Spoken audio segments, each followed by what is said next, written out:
Chapter 26. Hisoka POV. I just threw another card on the wall and the card pierced the wall. There were dozens of cards that I had already thrown. I just need to wait for Gon and Killua to finish learning their nen. Gon already instinctively knows how to use Zetsu. He did so at the hunter exam when he took my badge. He should definitely have the talent to learn nen before midnight. And Killua. Illumi always says that Killua is the most talented member of the shouldnt family, and my instincts say the same.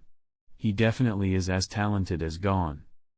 I can't wait until they grow up so I can break them. I should also try to instigate a fight with Mikasa. I don't know her Hatsu since she never used it on any of her fights to become a floor master in Heaven's arena.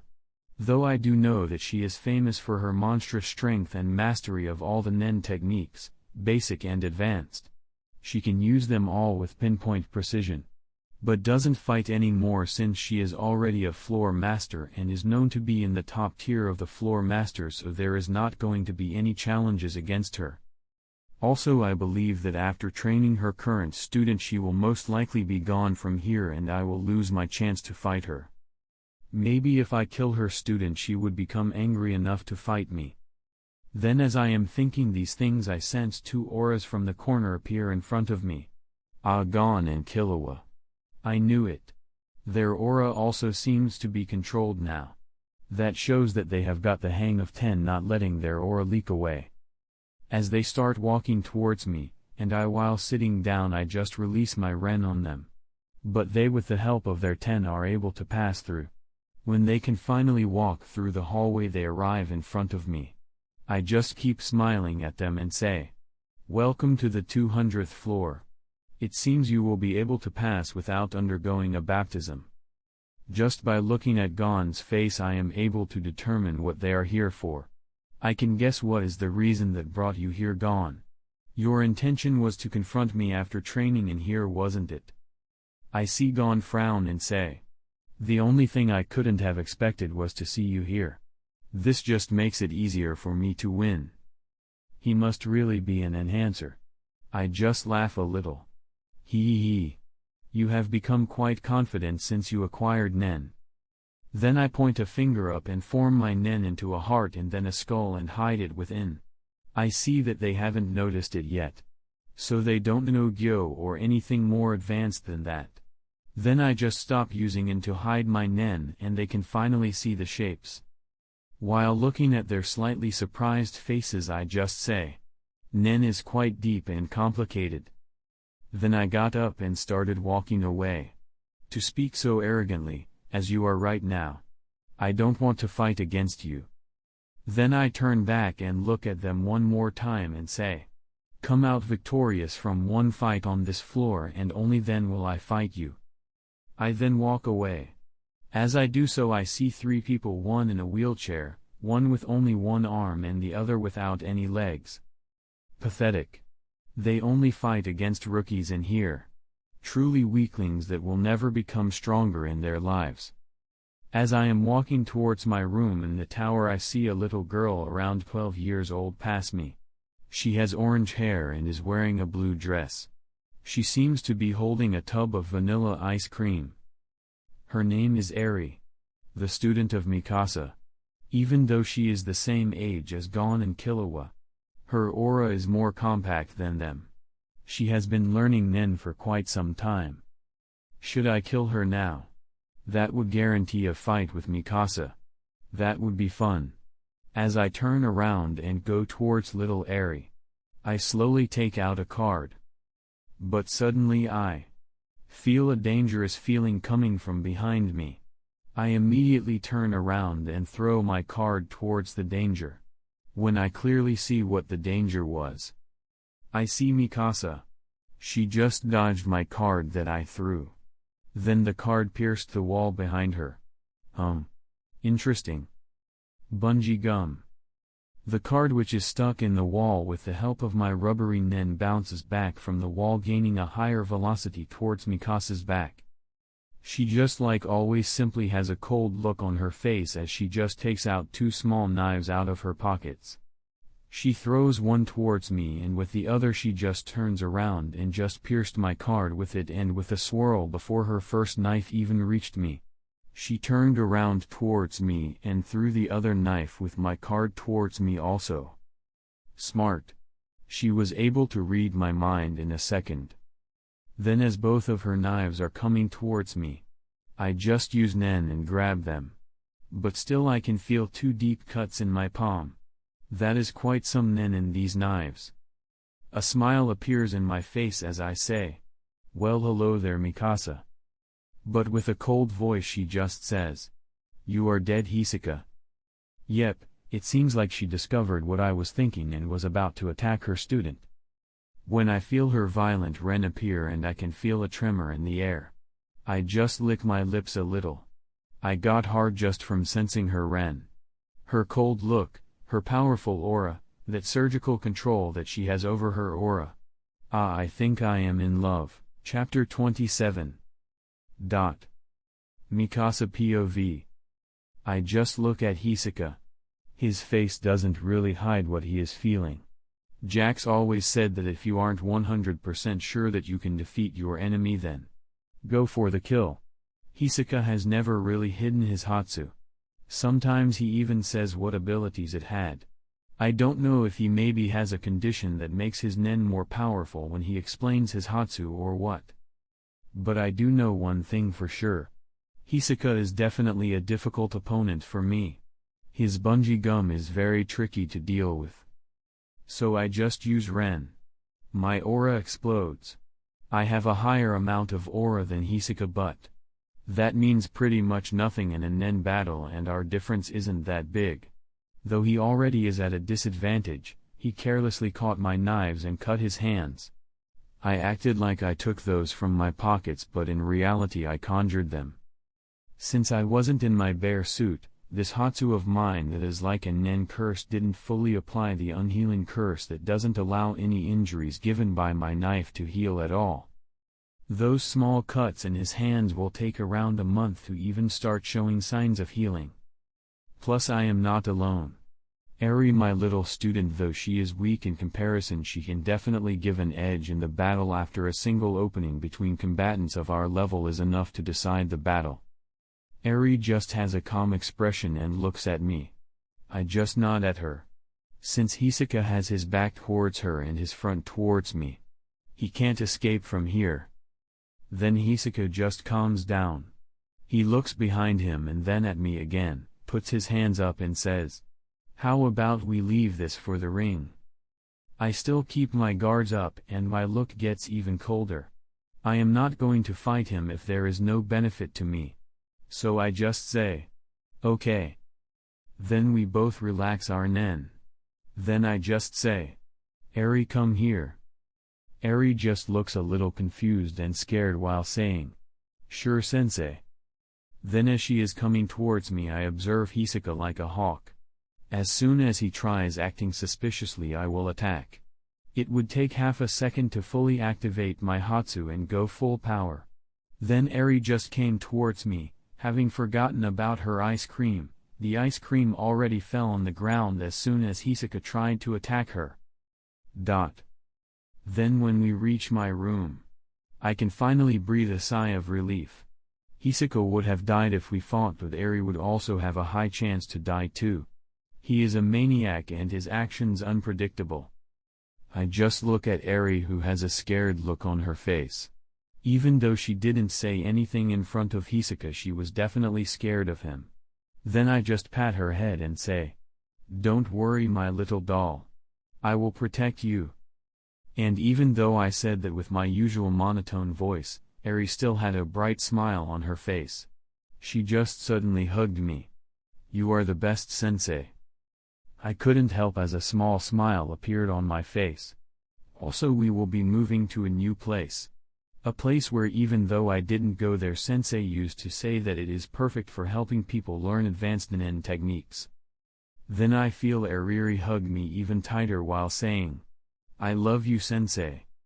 When she said that, my cold face that only had a small smile morphed into a bright smile. If people who knew me saw this, they would say that it looked strange on my face. I wonder, Is this what Jax felt when he took me in? Though I wasn't as affectionate as Airy. Sigh. When that thought comes into my head I can't help but think about Jax. He hasn't been seen anywhere during these last couple of years. There hasn't been a clue to where he is. Then I suddenly hear Airy say, "By the way, Sensei, where is this place that will help me learn Nen better?" My face goes back to my usual monotone look as I say, "Well, the name of the place is called Greed Island." General POV. During this time in the deep darkness of the ocean where light can't even reach anymore, where only the strongest of underwater creatures, those who can handle this type of water pressure, can live, a strange sight can be seen in there. A young-looking man who seems to only be around his early 20s. He was just punching and kicking the water all around him. And his punches and kicks seem blurry most of the time. The ripples around him are keeping away the creatures that were looking at him with predatory eyes. Suddenly he just stops in place and looks around him. Even though no light comes to this place, he just sighs as if noticing the creatures that had him surrounded. Then a strange aura came out of him. Boom! As if the sky had started falling, an even heavier pressure than the bottom of the ocean descended. The giant fish that could swallow ships whole just stopped moving. They had died just from feeling the aura of this person. Then the person's terrifying aura that was darker than darkness just receded back into his body, as if it was all just a pigment of the imagination all along. He had killed dozens of these giant creatures that had lived in this dangerous dark pit their whole lives, and they were one of the most dangerous beasts of the human continent. They had all died. Just like that. From fear and simply the raw power of his aura. The guy whose appearance can't be seen, but he just fwash. Faster than most fish known to humankind, he swam forward and in a blink arrived in front of his victims. Then he touched them with one hand and a tablet appeared on his other hand. When he does that, all of these giant creatures disappeared one by one. After this the person just looks up. And he whoosh. The water around him trembled as he swam upwards, creating numerous waves on his wake. In 7 seconds he arrived at the surface of the water. His black hair was all soggy and his brown eyes were closed. Then he opened them. They squinted for a split second. He just looked around and thought, "Cannon should have already started." He then pointed his hand up and poof, a floating big chest appeared in front of him. Gamer's inventory. Then he pulls out a wooden boat out of the chest. Something that should be impossible to do due to the chest's size. Then he climbed on the boat and he started pulling out clothes.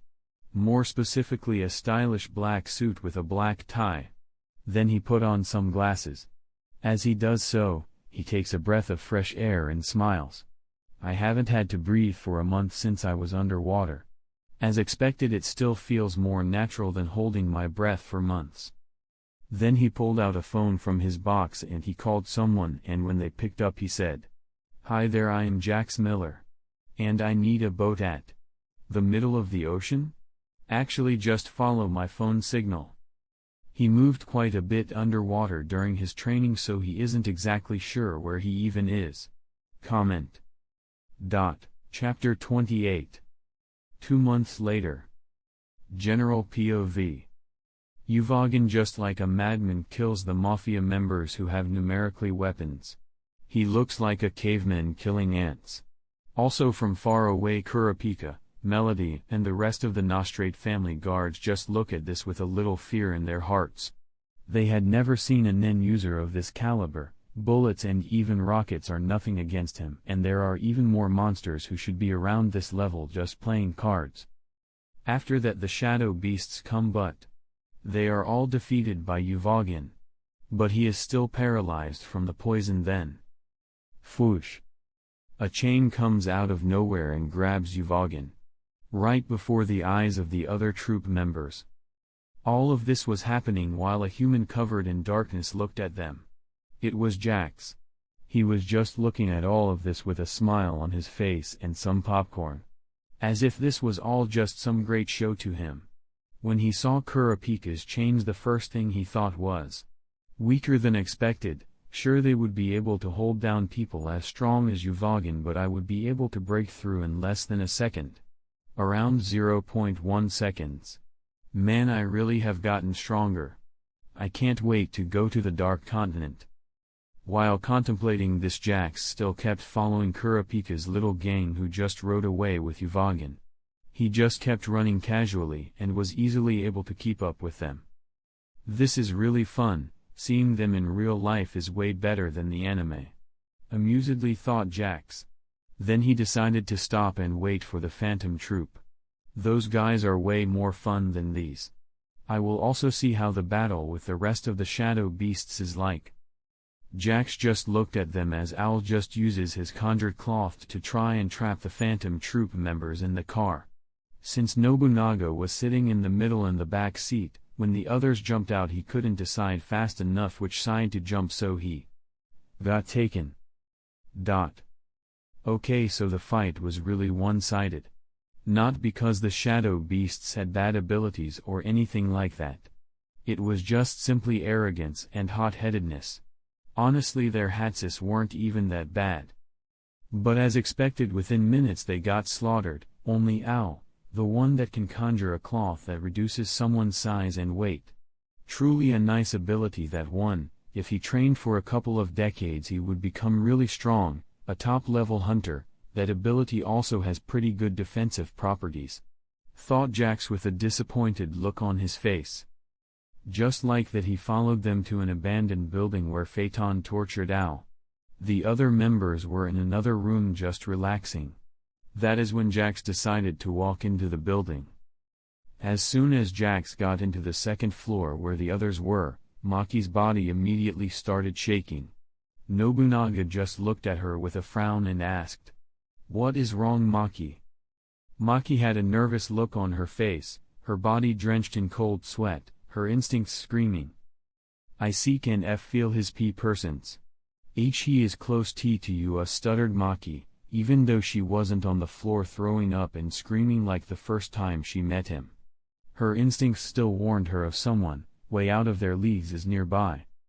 That monster is here in this building. Thought Nobunaga together with the others, with that memory of that night resurfacing. Phaeton was still torturing Owl, but even he stopped.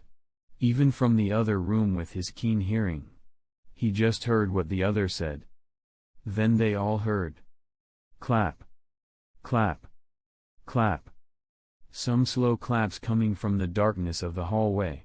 Shizuku, Shanark, Maki and Nobunaga can't help but feel fear as their worst nightmare comes out of the shadows. I must say, your intuition is truly terrifying, Maki. It's like you have a sixth sense. Though I must say, seeing a girl become wet just from my presence raised my self-esteem, said Jax with a smile on his face, commenting about Maki being covered in cold sweat. Nobunaga, even though he is scared for himself, he puts his hand on the handle of his katana while saying, "What is it that you need? We already have your needles in our skulls. There would be no need for you to find us." Jax just smiled and raised his hands up to show that he is harmless. Wow, you guys have gotten stronger. Now I must say that is really scary. When they saw his actions, they just couldn't help but think that this monster really likes to bullshit too much. Jax POV. I just look at them all. This is fun, having power like this. Truly the only threat to my life on this continent would be Nanako or post-nuke Miriam. But sadly none of them are available currently, and I am not willing to mess with Nanaka since her fighting power by herself is close to none, but anyways, better concentrate in the fun stuff going on in front of me. When I see that none of the Phantom Troop replied to me, I just shrug my shoulders. Well, I guess you guys are humble and all that. That is nice. Being humble is very good. Anyway, I have nothing better to do, so I will be following you guys around. All of them immediately have worried looks on their faces. Wow, talk about being a bad host, huh? Anyway, I just told them reassuringly. Don't worry, I won't interfere with anything you guys do. I will just be an observer having fun. Even while saying all this, I have a bright smile on my face. A smile a day keeps the depression away. Or so they say. Shanark, Phaeton, Nobunaga and Maki sighed in relief at this. Man, am I really that scary to them? I try to think back on the things that I have done to them that could make them so afraid of me. Well, I guess I can see where they are coming from. They are forced to reluctantly accept. I am currently watching them from afar as they free Uvogin. How lucky Kurapika is for him to not be here. He is meeting with Hisoka, and he is probably already planning on how to take out Uvogin. A battle between nen fighters is very complicated. Knowing your opponent's abilities is such a huge advantage.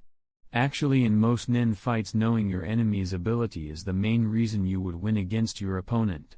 Even though lately my raw power has reached such a stage that I don't really even need to try, and I would easily kill my opponent under 0.2 seconds if he was near me at a 50-meter radius without even needing to use nen. Anyway, now things should start getting interesting. Next day. And they did get interesting. Everything went almost like canon. I am actually looking at the fight against Kurapika and Uvogin. This was awesome and entertaining as hell. Though I forgot to bring some popcorn, so that is a bummer. After the fight, I just looked as Kurapika buried Uvogin. That guy really just brought a shovel to a fight. I couldn't stop laughing. When I returned back to the Phantom Troop hideout, like usual, it was another abandoned building, outside of the city. I saw that all of the members of the troop were there. It also seems like we have some new members in the troop. General POV. Krollo was the first to have the guts to ask Jax, "Did Uvogin fight the chain user? And is he alive?" Jax just shrugged and a smile appeared on his face. "Simon, now, I can't tell you that. You must solve the mystery by yourself. Sorry, but you ain't getting no spoilers from me." When Jax said that, Nobunaga's grip on the handle of the sword so tightly that veins started appearing on his bands. He was angry. But he knew that he couldn't attack Jax, or he knew what would happen. He would be killed by Jax before he could even blink. So he had to breathe deeply to try get rid of the anger inside of him. While this was happening, the Phantom Troop members were too concentrated on Jax to notice that. Hisoka had a totally different look on his face. His eyes were wide open and a psychotic smile appeared on his face. He truly couldn't sense any nen from the person casually talking to the Phantom Troop members. But then suddenly Jax turned and looked at Hisoka. He just smiled at him. Chapter 29. While gathered here with all of them, I just looked towards Hisoka and smiled. "That is quite the creepy smile that you have, Clown-kun." Hisoka doesn't answer, he just gets up and is about to walk towards me, but Finks immediately just says, "Hisoka, don't. Or you will get us all killed." Hisoka's eyes widened at this and he looked towards Krollo and the others to confirm this. Krollo just opened a book to read. After that he confirmed. "Finks is right, Hisoka, you would get all of us killed." Hisoka wasn't dumb enough to not listen to their advice. So he went back and sat down on his place. Interesting. So even he has common sense. I honestly thought that he would have a sixth sense and be able to tell the difference in power between us. Then I just shrugged and went to sit down on one corner. I pulled out a game console and started playing an old-style RPG. I love those games. There is a reason my Hatsu is so effective. Nen is a representation of themselves. And my power represents my love for power in games. Next day I just woke up. I had fallen asleep while playing video games. I went toward York New City and looked around for anything interesting. I like interesting things. I also really should go and look at any new games around and keep them around to spend time. I mean until the chimera ants come around, everything else will be relatively boorish. Well, not boorish but more like, there will literally be nothing that can even give me a decent fight. I decided to take a coffee as I saw Nobunaga and Maki sitting like they are on a date. But they were really trying to find out who is following them.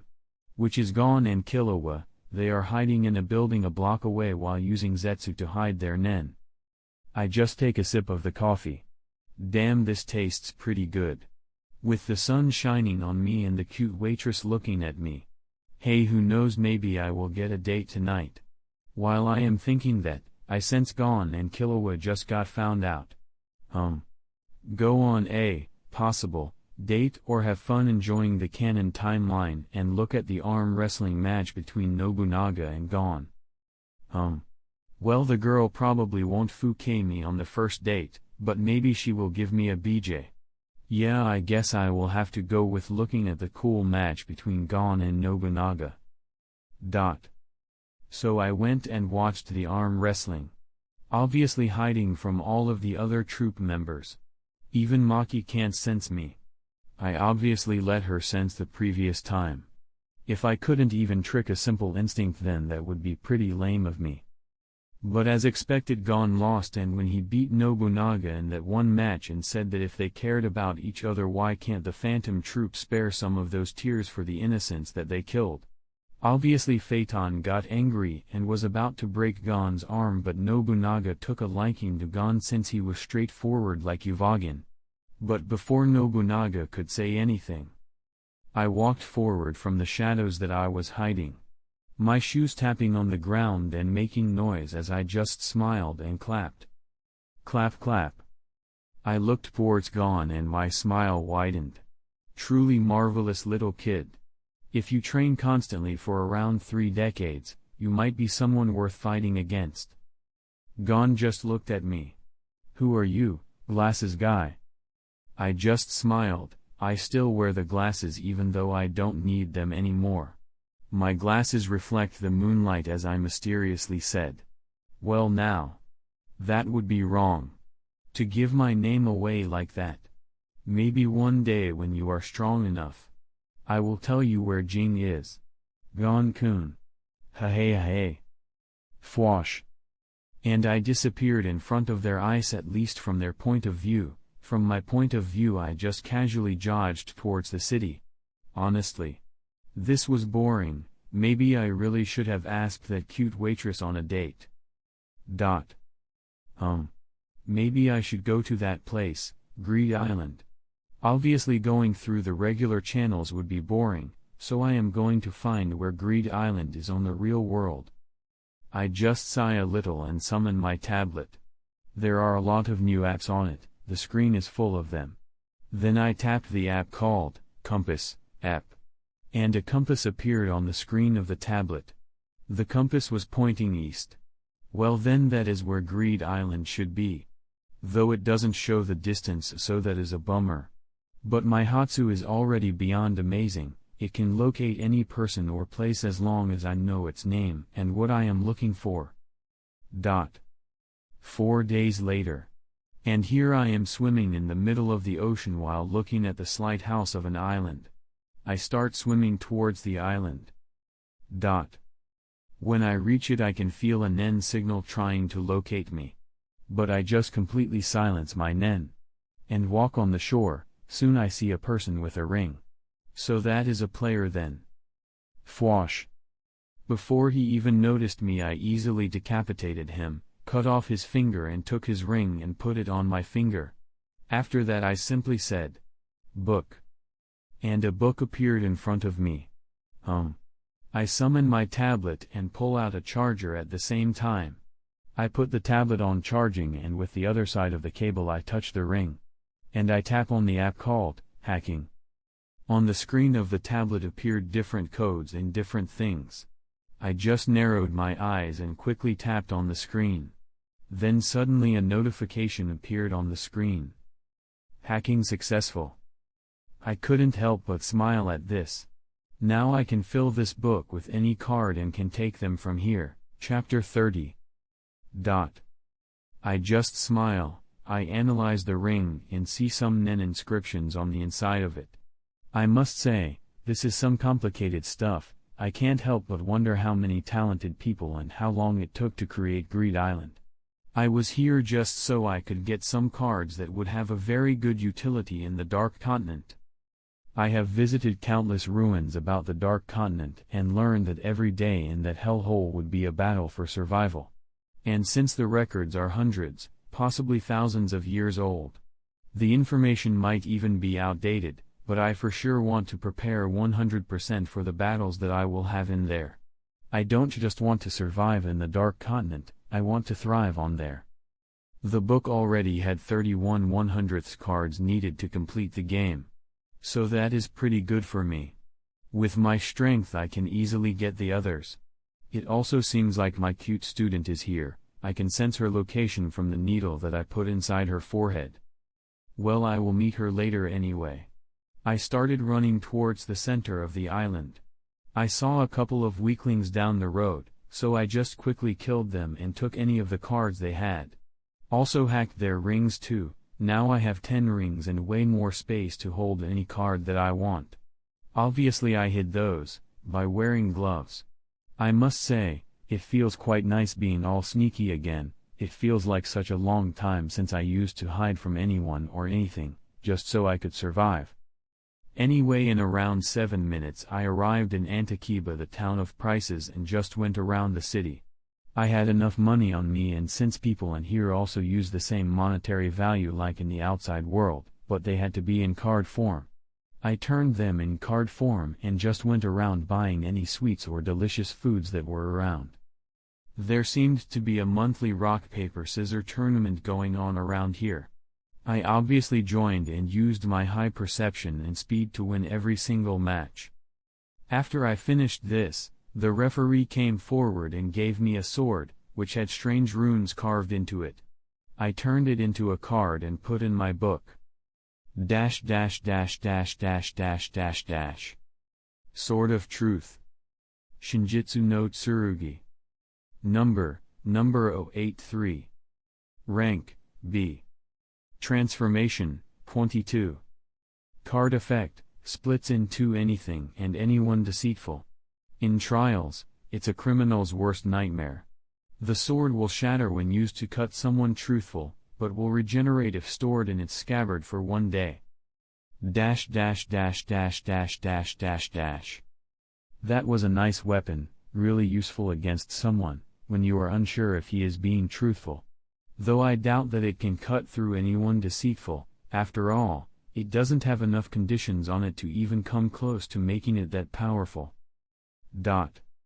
2 hours later, and after that, I defeated an NPC who I suspect is actually a real human.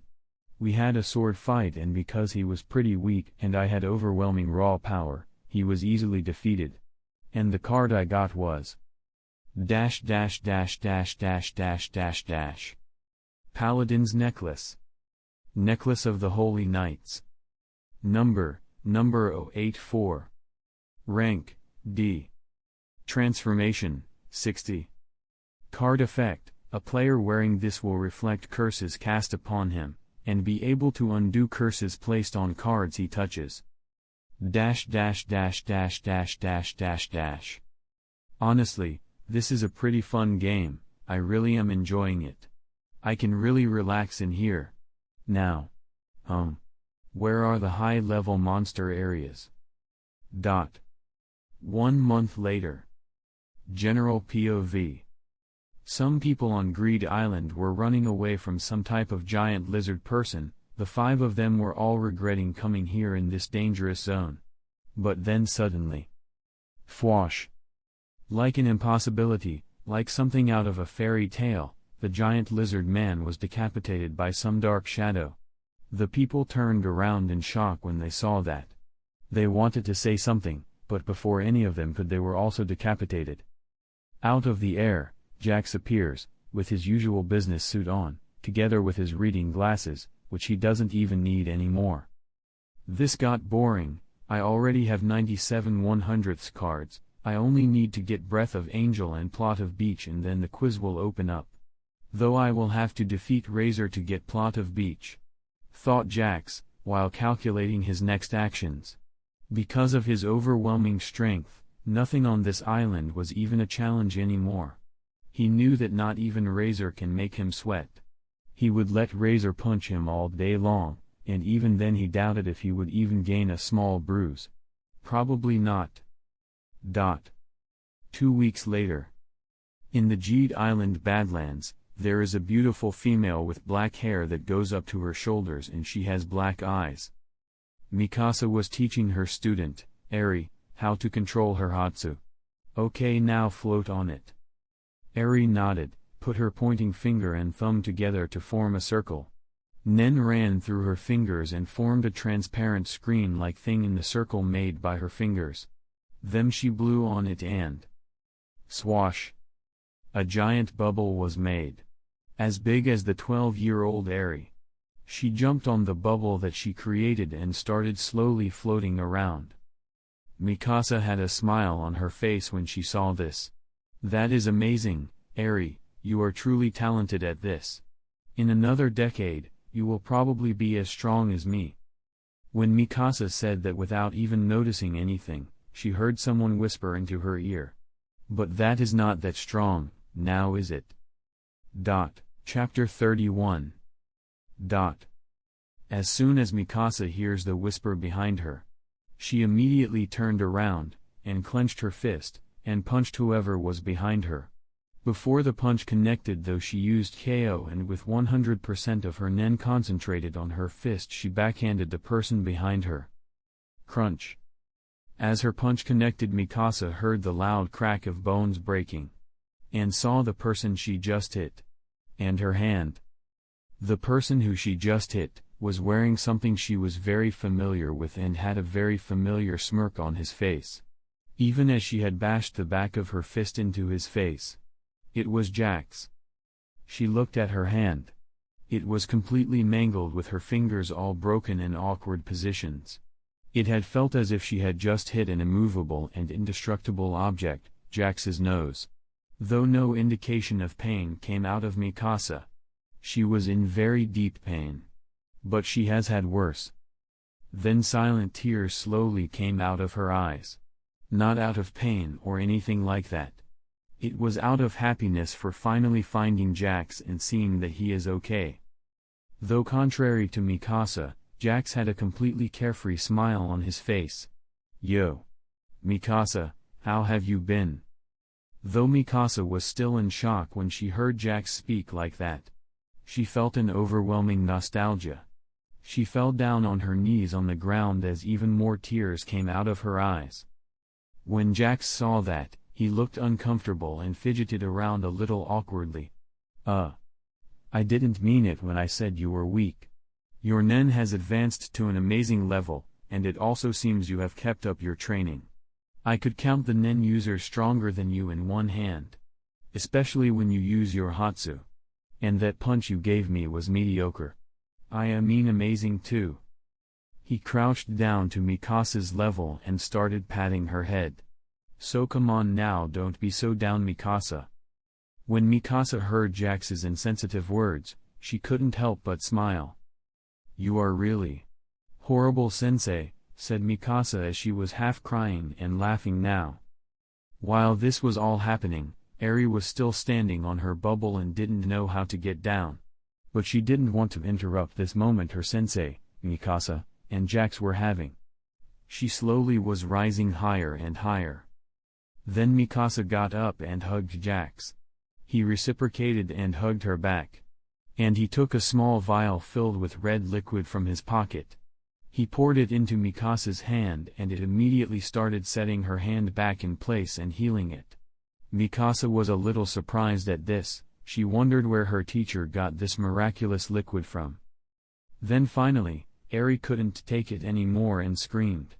Hey sensei, get me down from here.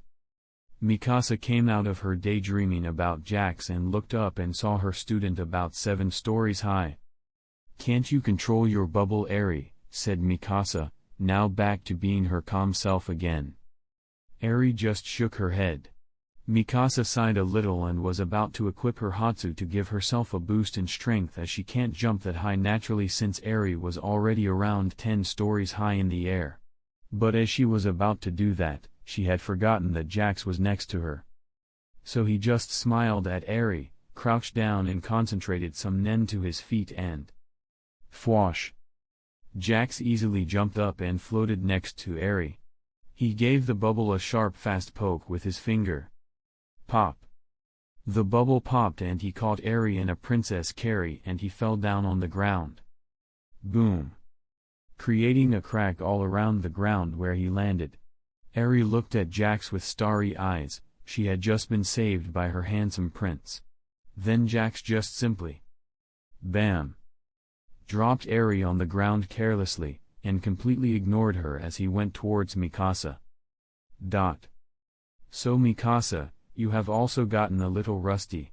You shouldn't have immediately trusted that it was me when I approached you.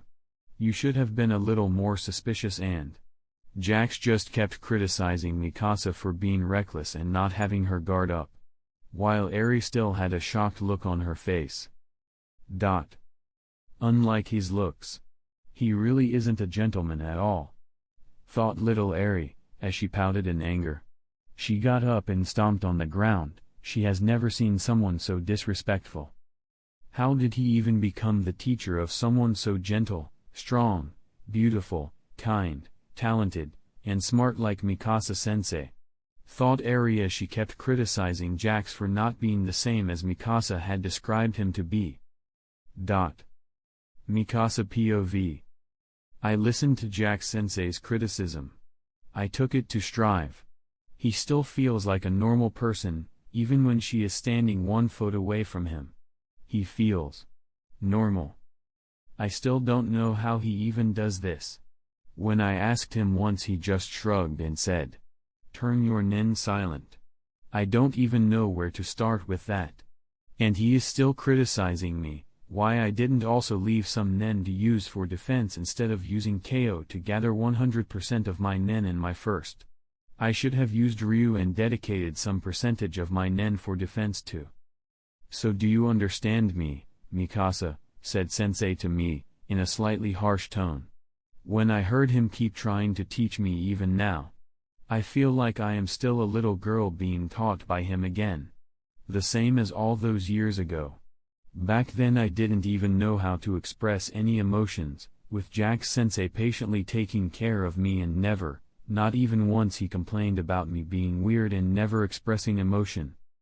I know that no matter how he acts, he does this because he cares about me.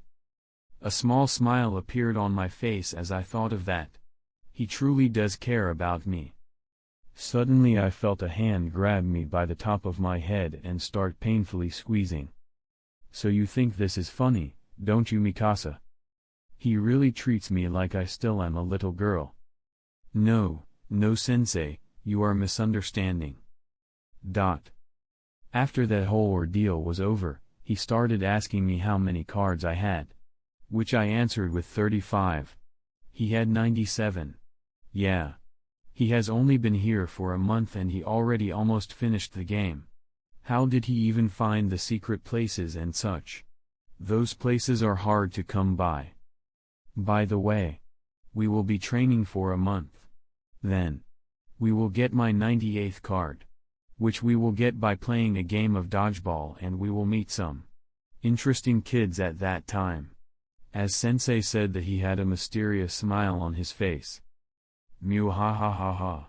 I flinched a little as he then started laughing menacingly out of nowhere. Chapter 32. 1 month later. On the beach of Greed Island, a man was dodging as a little girl around 12 years old, with short orange hair, and she usually wears a blue dress.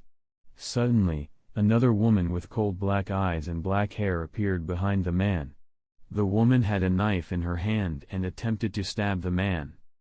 The man was wearing a suit and reading glasses. He had his hands in his pockets as he easily sidestepped the stabbing attack. The man was Jax. He had a small smile on his face as he danced in circles around Mikasa and Eri while they tried to stab him. What annoyed the girls even more was that Jax still had his hands in his pockets and seemed like he wasn't even trying. Which he really wasn't. From his point of view, the girls were throwing slow and telegraphed punches. Suddenly Eri decided to use her Hatsu and created a red bubble, and when the bubble appeared in front of her she punched the bubble, then the bubble quickly flew towards Jax. He just turned around and just looked at the bubble as it got close to his face. Mikasa jumped back and boom! The bubble exploded in front of Jax's face. The explosion was about as strong as a rocket launcher. Then suddenly a wind came and cleared out the smoke from the explosion. After the smoke cleared up, both Mikasa and Eri couldn't help but frown. Not only wasn't Jax injured at all, he still had his suit unscathed and even his reading glasses were without even a crack on them. Jax just looked at them with his usual smile. That was a good explosion, so you overcame the natural slow speed of bubbles by punching them to give them more speed. That is smart, Eri. Also the explosion has gotten stronger, that is very good. It was about as strong as a rocket launcher and it can continue to get stronger, the more nen you put into it. Also since you are an emitter, play to your strengths, and since you have pretty good control over your bubbles, it could still be better, so train manipulation. After all, since you are an emitter you have an 80% affinity for manipulation, also don't ignore your enhancement, you have 80% in that too. Maybe try enhancing your bubbles by making them stronger and using them as a semi-shield. Explained Jax. His explanation was very good and easy to understand. During this last month of training with Jax, Eri found herself respecting him more. She thought that with the way Jax acted, he wouldn't be a good teacher. But he proved her wrong. He is an amazing teacher. If it wasn't for his attitude, thought Eri as she looked at Jax, who had a small smile on his face. But you are still a weakling that I could defeat without even having to use 1% of my power, said Jax, completely relaxed, even while Eri got angry. He didn't see her as a threat at all. Damn, he really is annoying. Though Eri with a little hate towards Jax. While this was all happening, Mikasa still had a knife in her hand. She just smiled at Jax. He is still as blunt as he was back when he taught her, so to Mikasa, who used to live with him for so long. This is pretty normal. She sometimes even heard him look at himself in the mirror and call himself God. Yeah. Jax, in general he is a very weird person, but to Mikasa the way he acts is very normal. 1 week later. 1 week after that training battle, that was the time Jax, Eri and Mikasa decided to go to challenge Razor and his 14 devils. They had already met the lady NPC that will turn into the card that they need, but they will have to defeat Razor. They got to the place. It was a big building. When they went inside they saw that the building was empty. There was also ashes in the form of a circle. Eri and Mikasa were confused at this. But Jax had a smile on his face. As planned. Exactly on time. Thought Jax, as he mentioned for Eri and Mikasa to follow him. After some time they finally passed all of the other empty areas and entered the dodgeball gym. When they entered there they were just in time to see Hisako grab the ball using hit bungee gum, and also Biscuit just got disqualified for the ball touching her dress, which qualifies as part of her body, so she is out. Killua suggests something but Gon interrupts him saying, "I won't settle for some cheap win." Jax smiles a little at this scene and just looks towards Razor and says, "So after they finish their game, can we go then?" Razor just turned towards us. He had this peaceful look on his face as he just nods. "Of course. Though you must also have 14 players. Are Nen constructs counted as members?" asked Jax, to which Razor just nodded. So after that Jax and the girls went to sit down, to wait until the game was over. Jax just sees that the game is going almost completely like canon. Even the ball catching thing when Hisako, Gon and Killua fuse together. He just smiles at this a little, that is when Gon, Killua and Hisako look at him. Gon and Killua have a surprised look on their faces at this, and Gon, as the bulkhead person he is, he just bluntly asked, "Oh, you are that guy with the phantom troop?" Jax just has an amused look on his face when he hears Gon say that. "Well, me and the troop aren't really partners, neither am I in the troop. We are just simple acquaintances." Gon immediately nods. "Ah. Okay, I understand." Killua had a conflicted look on his face as he thought, Gon is way too trusting. Hisoka on the other hand had a smile on his face. But unlike when he met the troop, Hisoka was more under control of his instincts. So he didn't immediately try to attack him this time. Jax already saw Gon's Janken, and he had a small teasing smile on his face. "I am just about to end this kid's career," thought Jax amusingly. They continued the game like that, and nothing really changed from canon. Gon used his Janken, Razor deflected, and Hisoka caught it with his bungee gum and bounced it back. Razor was about to return the ball back, but with bungee gum's both rubber and gum ability, the ball got stuck to Razor's hand and pushed him out of bounds, winning the game normally, just like Gon wanted. Then finally came Jax's turn. When he got up, Mikasa and Eri were about to follow, but he just signaled them to stay down. Gon, Killua and the rest of their team members were still here. They were curious at what Jax would do. Jax just simply said to Razor, "I will heal you with an Angel's Breath card if you allow me and you to play one-on-one." Jax then pointed towards Gon. Plus the kid could learn a thing or two from this bout. Razor just sighs and just rolls his shoulders as if testing them for something. "No need for that, I have my own Angel's Breath. It would be fun fighting someone like you. I can sense a certain dangerous feeling from you." Razor then pulled out a card and used it. An angel figure appeared and she breathed towards him, healing all of his minor injuries that he suffered during the dodgeball game against Gon and his team. They got on the field and Razor threw the ball towards Jax. "You can start first," said Razor, with his peaceful look on his face. Jax just nodded towards Razor, and then he looked at Gon, who was watching the game intently. "You have a quite simple ability, little kid, simple but good. So let's see how far it can go." As Jax said that, he threw the ball up and took a certain pose. Immediately all of the people's eyes in the room opened wide in shock. Even Biscuit was surprised a little, as in shock she unconsciously said, "Impossible." Boom. Jax's aura flew out, though it had no negative intent in it. The amount of aura seemed to consume the whole building as Jax used Ren. It made everyone break out in cold sweat. Even Razor. Then Jax's aura all turned in a golden color, and it went concentrating towards his fist. This strange phenomenon produced a strange sound as his fist started shining like the sun surrounded by flames. The ball that he threw upwards started falling down. And finally, he said the words, "Ken, hey hunters. Mandatory cult break." Also how the thumbnail BTW? Was pretty happy with it. Forgot to mention that yesterday. If it's negative, do keep it to yourself lol. Anyway. Did you know, Gon was originally going to have a pet? Togashi considered giving Gon a pet animal sidekick like a small fox or monkey, but scrapped it to keep the tone more grounded. Now let's keep going. Chapter 33. Then Jax's aura all turned in a golden color, and it went towards his fist. This strange phenomenon produced a strange sound as his fist started shining like the sun. The ball that he threw upwards started falling down. And finally, he said the word, Ken.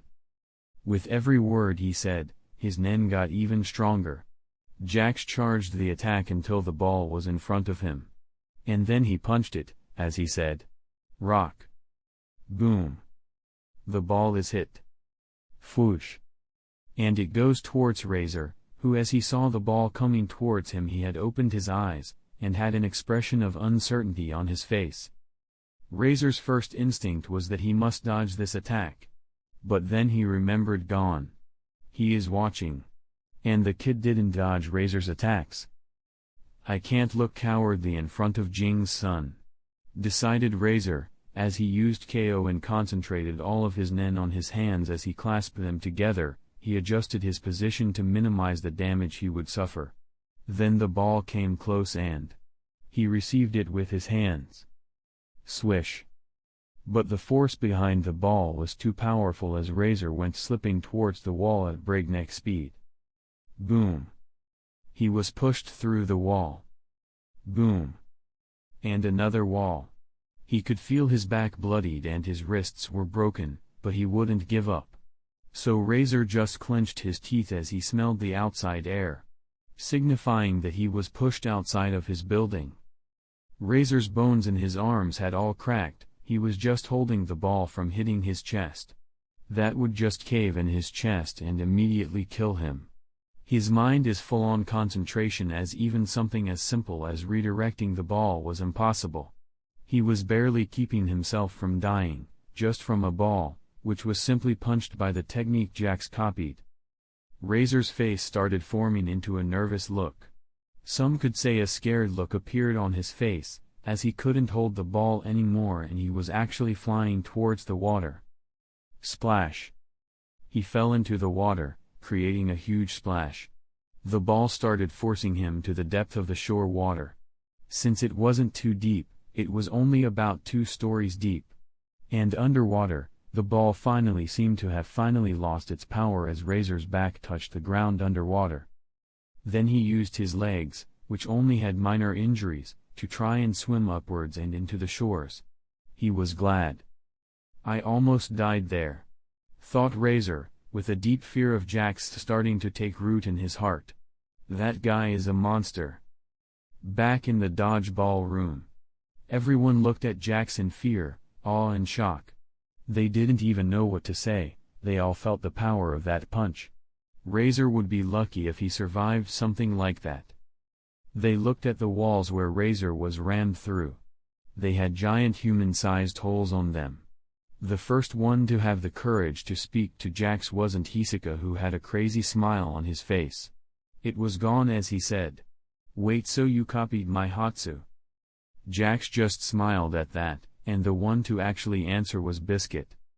"No, that isn't possible. The ability to perfectly copy or steal someone else's Hatsu would have around 5 conditions to fulfill, plus those conditions would have to be pretty restrictive for a power like that to exist. He couldn't have completed all of them in such a short period of time," analyzed Biscuit, with a critical eye, using her decades of experience to guess how Jax was able to do that. Then after a couple of seconds, she continued saying, "It is natural talent, isn't it? You copied that ability just by looking at it, and since it is an enhancement Hatsu, it is simple so you could understand it easier. It wasn't even that you copied the ability or something like that. It was more like you recreating an ability from scratch, which took Gone here months to develop. You simply developed it in seconds. What you have isn't a monstrous Hatsu. You just have monstrous talent." When he heard this, Jax just smiled and turned towards Biscuit, giving her an okay sign. "Bingo, you read it perfectly," said Jax, but what he didn't elaborate on was his original ability. That was way more monstrous than his talent. After all, he was able to get his talent from raising his talent stat, which now is at level 12, 2 levels above Gone and Killua's estimated talent level. Suddenly Gone just pointed towards Jax and childishly said, "I don't care how you did it. You are just a thief and a copycat." When he heard this, Jax just laughed out loudly. "Ha ha ha ha. As expected of Jing's son. But your father also has the same ability to Gone." When he heard this, Gone's anger subsided and immediately he went to being happy. "Wait, so you know where Jing is? Did he even hear what I said?" Though Jax, even though he still had a smile on his face, he was still a little surprised at how simple-minded the little psycho, Gone, is. It is truly hard to believe that someone like him had the guts to remove his nen limiter just like that, contemplated Jax. But maybe that simple-mindedness of his gave him the courage to do it. Who knows really? While Gon was waiting for an answer from Jax, he looked at Jax intently. Even Hisoka was a little surprised at this. After all, he never thought that there would be people that have Krolo's ability, but just instinctively and with no need to fulfill any real condition to get it. Well, I don't know his general location, but if you want I can tell you when you will meet him, said Jax, with a strange smile on his face. Gon just frowned at this, and the others were shocked. He has an ability that can predict the future? That was the thought on everyone's mind. Even Mikasa, his student, had no idea about this. Chapter 34.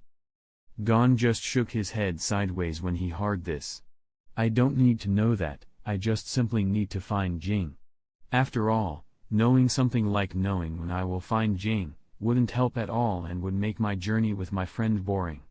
I would hate that. Jax just smiled at this and shrugged his shoulders. Well, that is your choice, kid, said Jax as he had a strange smile on his face. He went to readjust his galluses, and they reflected the light, obscuring the look that he had in his eyes. When Jax said that he would say when Gon would meet his father, well, that would be because he actually can't see the future, but he knows about the anime. But more people assuming he can read the future would be good, because if someone was after him, they would know that he would know about it. And for someone smart, overthinking things is their weakness. Then as he was about to walk out, Jax just turned around one last time and said, well, don't worry about it. Though you will owe me one, kid. When you finish this game, you won't be able to take all of the cards outside. So I want you to give them to me after the game is over. They wouldn't be useful to you anyway, so I will take this as payment for me showing how far your J-Janken ability can go. Gon just simply nodded. Okay. Immediately Killua went and punched Gon. Hey, don't accept a deal so easily from such a shady guy. Jax just smiled at this and went outside. Mikasa and Eri were right behind him. As they went outside, Jax just looked at Mikasa from the corner of his eyes and said, soon I will go to the Dark Continent. Mikasa nodded. I will come with you. Jax had a calm look on his face as he turned around and frowned at Mikasa. I can't guarantee your survival in any way. Mikasa simply just nodded again. I wouldn't mind dying by your side. Eri just looked down, unsure of what was even happening. Jax's frown became even more renowned. You could die a very painful death. And anyways you wouldn't be very useful to me with your current strength. Mikasa stopped walking. Jax's face relaxed as he looked at Mikasa's conflicted face. He just decided to put the final nail, as he said.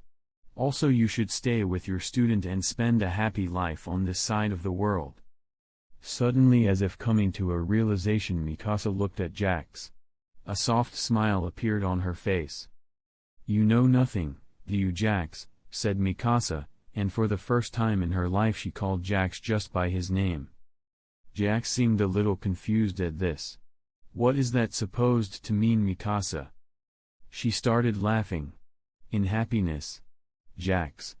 You told me that Nen can become stronger, the more emotional you are and the more restrictions you put in it, right?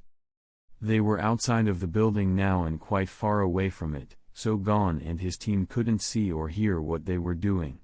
Suddenly Mikasa conjures a red dagger on her hand. Then immediately with a smile on her face she just fwish. Stabs her own heart. No, sensei, what have you done?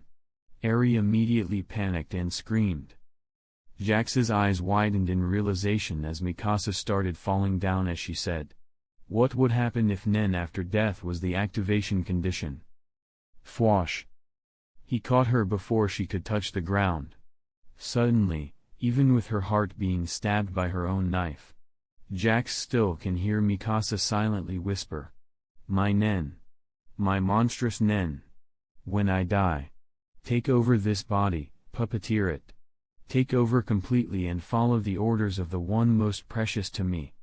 Follow him to the end of the world and make sure he survives. Become stronger, my nen. Give me all the power I could ever have, so my precious person can survive." And so Mikasa's eyes closed, signifying her death by Mikasa's willing sacrifice, and the extreme condition of death by suicide as the ability's activation trigger. Dark Nen started surrounding Mikasa, while Jax was still holding her in his arms, a conflicted expression on his face. He never quite thought that Mikasa would go this far. Then the Dark Nen surrounded Mikasa, slowly changing her body from the inside. Even the knife inside her chest melted inside her being. Her wound to her heart started mending itself together. And after all of that was done, her nen quieted down, and her hair slowly turned silver. Jax still just looked at her. He had already calmed down, and he didn't even sense Mikasa's heartbeat anymore. Then strangely, Mikasa opened her eyes. She still had those dark eyes. She looked around strangely. Her eyes were dull and strange, as if they had no life in them.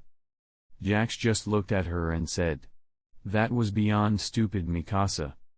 Mikasa didn't have any reaction, even though her eyes were opened. Her face looked cold, her body had also gotten colder. Like she already was dead. She got up from Jax's arms and stood up. Eri was happy that her teacher hadn't died, but when she saw the dull look on her teacher's eyes, she saw that Mikasa was dead. It was just her post-mortem nen moving it. On the other side, Jax had a completely different opinion. His face was full of curiosity, like he had just found a new toy to play with. He looked at Mikasa's eyes and she too looked at his eyes. Mikasa doing that was the peak of stupidity. Her raw strength right now would be around. No. She is a little stronger than a Chimera and Royal Guard, so she can defeat most of the people on this side of the continent. I wonder if she... No. She is in it now. It is simply a tool. Though I wonder, can it still use her Hatsu? If yes, then she is way stronger than a Royal Guard. After all, her little costume Hatsu gives her even more physical power. I guess we will have to just wait to find out. Who would have guessed that a girl I picked up just so I could train her and become a 3-star hunter? Thought Jax. Well, I guess the Chimera Ant will be next. Chapter 35. I just wait a little here in Greed Island, just a little more until gone and the others get all of the cards. I am currently in one of the hotels. There are 2 separate beds. I am lying on one bed with Mikasa on the bed next to me, her eyes dull and emotionless like a doll's.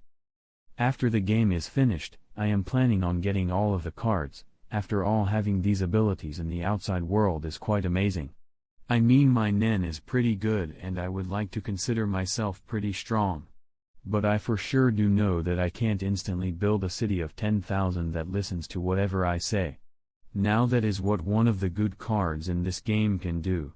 I am obviously not after the raw power of the cards, since it isn't generally good.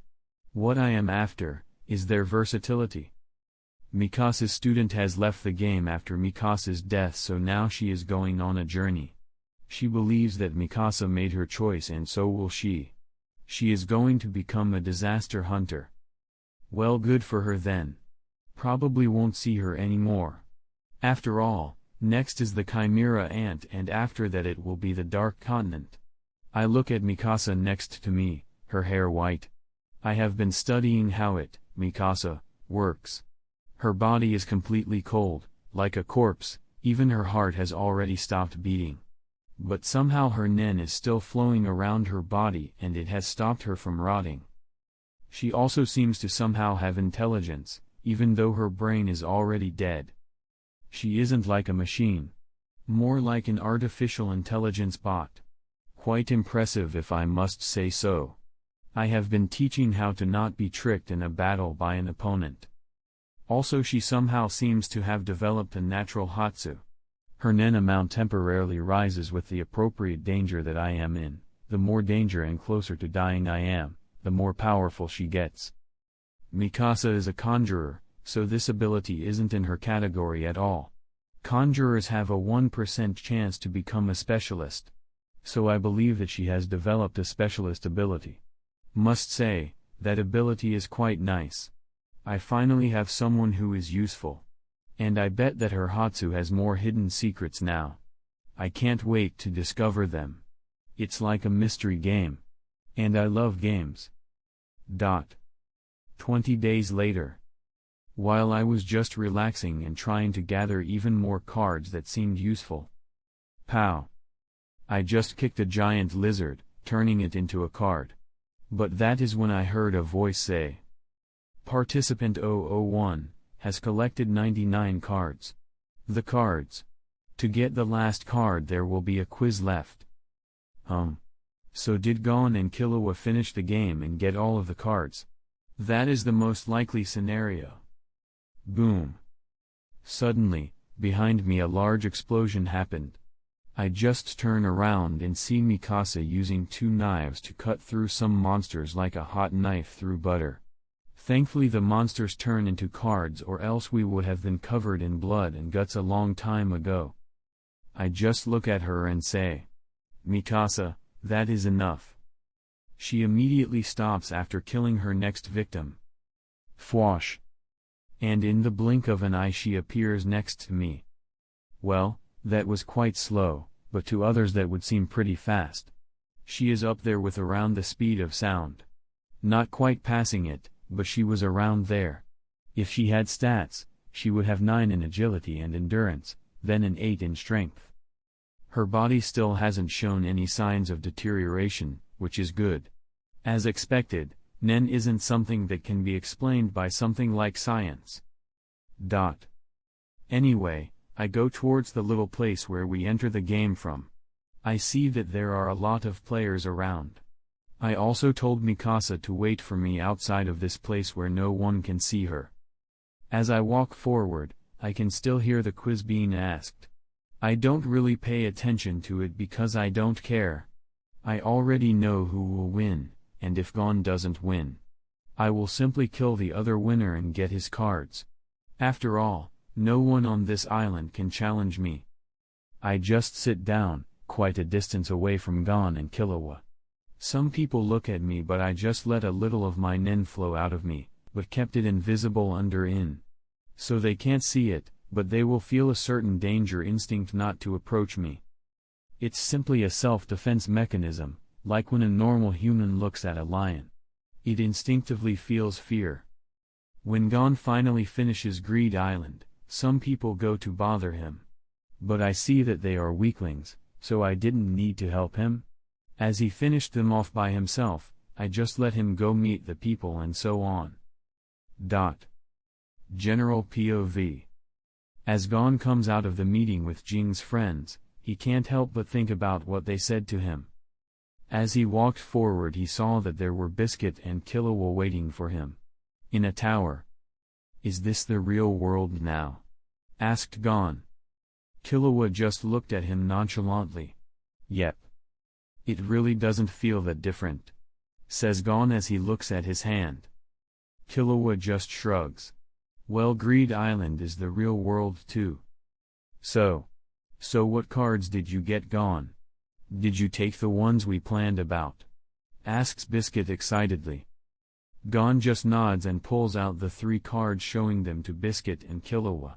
The cards were Blue Planet, Paladin's Necklace and Plot of Beach. Biscuit takes her card and materializes it. While looking at the beautiful gem called Blue Planet, she has stars in her eyes. Gon materializes Plot of Beach and Paladin's Necklace, turning Plot of Beach into its real form. An accompany card. Suddenly they hear someone out of nowhere just calmly say, "Now that was clever, are you gonna find Jing with that accompany card?"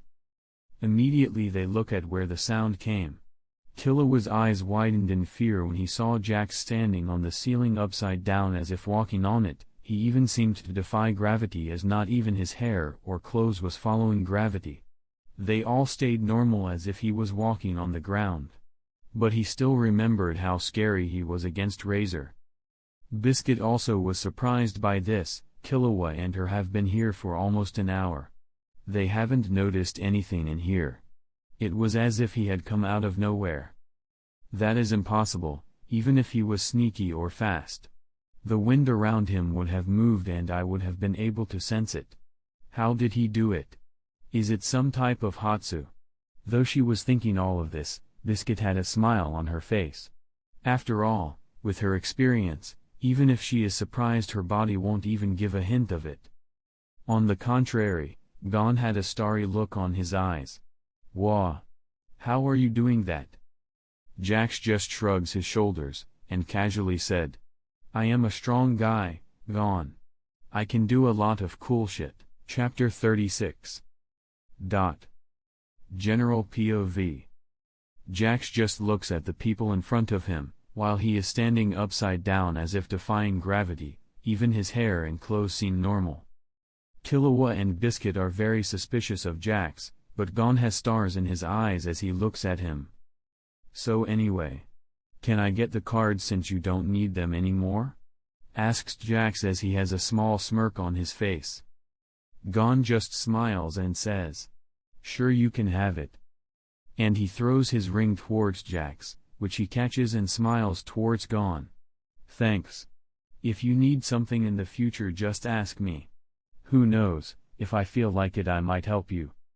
Says Jax, already knowing that they will meet again. He then suddenly drops down as gravity starts taking effect. Jax just does a backflip and lands on his feet, with his hands still in his pockets. He just turns around and starts walking away. But suddenly Biscuit is still suspicious. So she just uses her innocent look as she asks, Mister, excuse me, but what do you need that thing for? Do you plan to go back to the game? Since the game is already finished, you won't get any rewards anymore. When he hears this, Jax stops and turns back around. He smiles at them, and he takes out the ring that Gon gave him. After that he just says, book. Poof.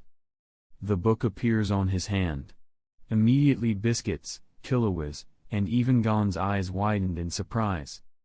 That isn't supposed to be possible, says Biscuit unconsciously. But she uses her long experience to come to a conclusion. You overwrote the Nen ability. You have a Hatsu especially dedicated to this. You must have a condition on this ability that only allows this for Greed Island. Jax just laughs at what Biscuit says. Ha ha ha ha. You truly are smart. That is all he says as he just turned around and walked away. Not saying anything anymore. His ability isn't like that at all. Contrary to Biscuit's expectations, he doesn't have a lot of conditions on his ability due to his massive Nen. Not many people even have as many Hatsu as Jax because they will just be mediocre and not master any of them, plus their ability needs to be somehow connected for maximum efficiency. Jax's ability, the game which turns his body and soul into a game character, by using manipulation Nen, which Jax has 100% efficiency in it due to being his natural category. His ability manipulates everything about Jax. From his muscles, soul, talent, and even Nen. This also makes him resistant to control abilities like a Lumi's needle or something like that. Due to manipulators being first come first serve, he is technically already controlled by his own Nen ability. As Jax walked away from them, he walks along the city. He just walks towards one of the dark alleys. As he walked in there, out of the shadows came Mikasa. She had her usual emotionless look in her eyes. Tell me, Mikasa, what did you learn today? Asked Jax. This is a method he devised to try and understand how Mikasa works now. After all, having a tool without knowing how it works is pretty useless. I learned many things, but the most important were the basic and advanced Nen techniques you taught me. I learned them all within a day, but it seemed as if it was instinctual and I already knew those. I suspect that it is due to Mikasa knowing them already. Says Mikasa, in her usual monotone voice. Jax just cusps his chin as if he is thinking. After a couple of seconds, he says, that is true, I made Mikasa learn those techniques to use them instinctively before she died. Also technically you aren't learning those techniques, more like remembering how to use them again. But how does she even store memories with her brain dead? Maybe if I learned how her body works I could copy it and use it myself.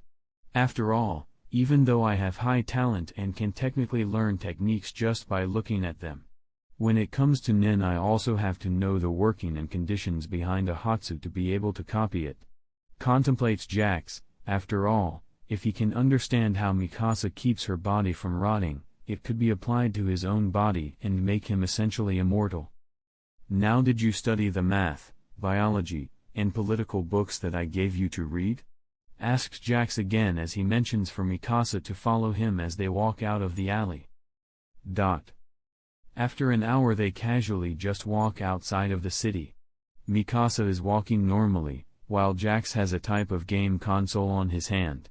He just whistled along as he played the game. He used his great speed and perception to beat a lot of the RPG bosses while being low-leveled. After all, to him the game is super slow and he can make the best possible move every time and dodge at the perfect time.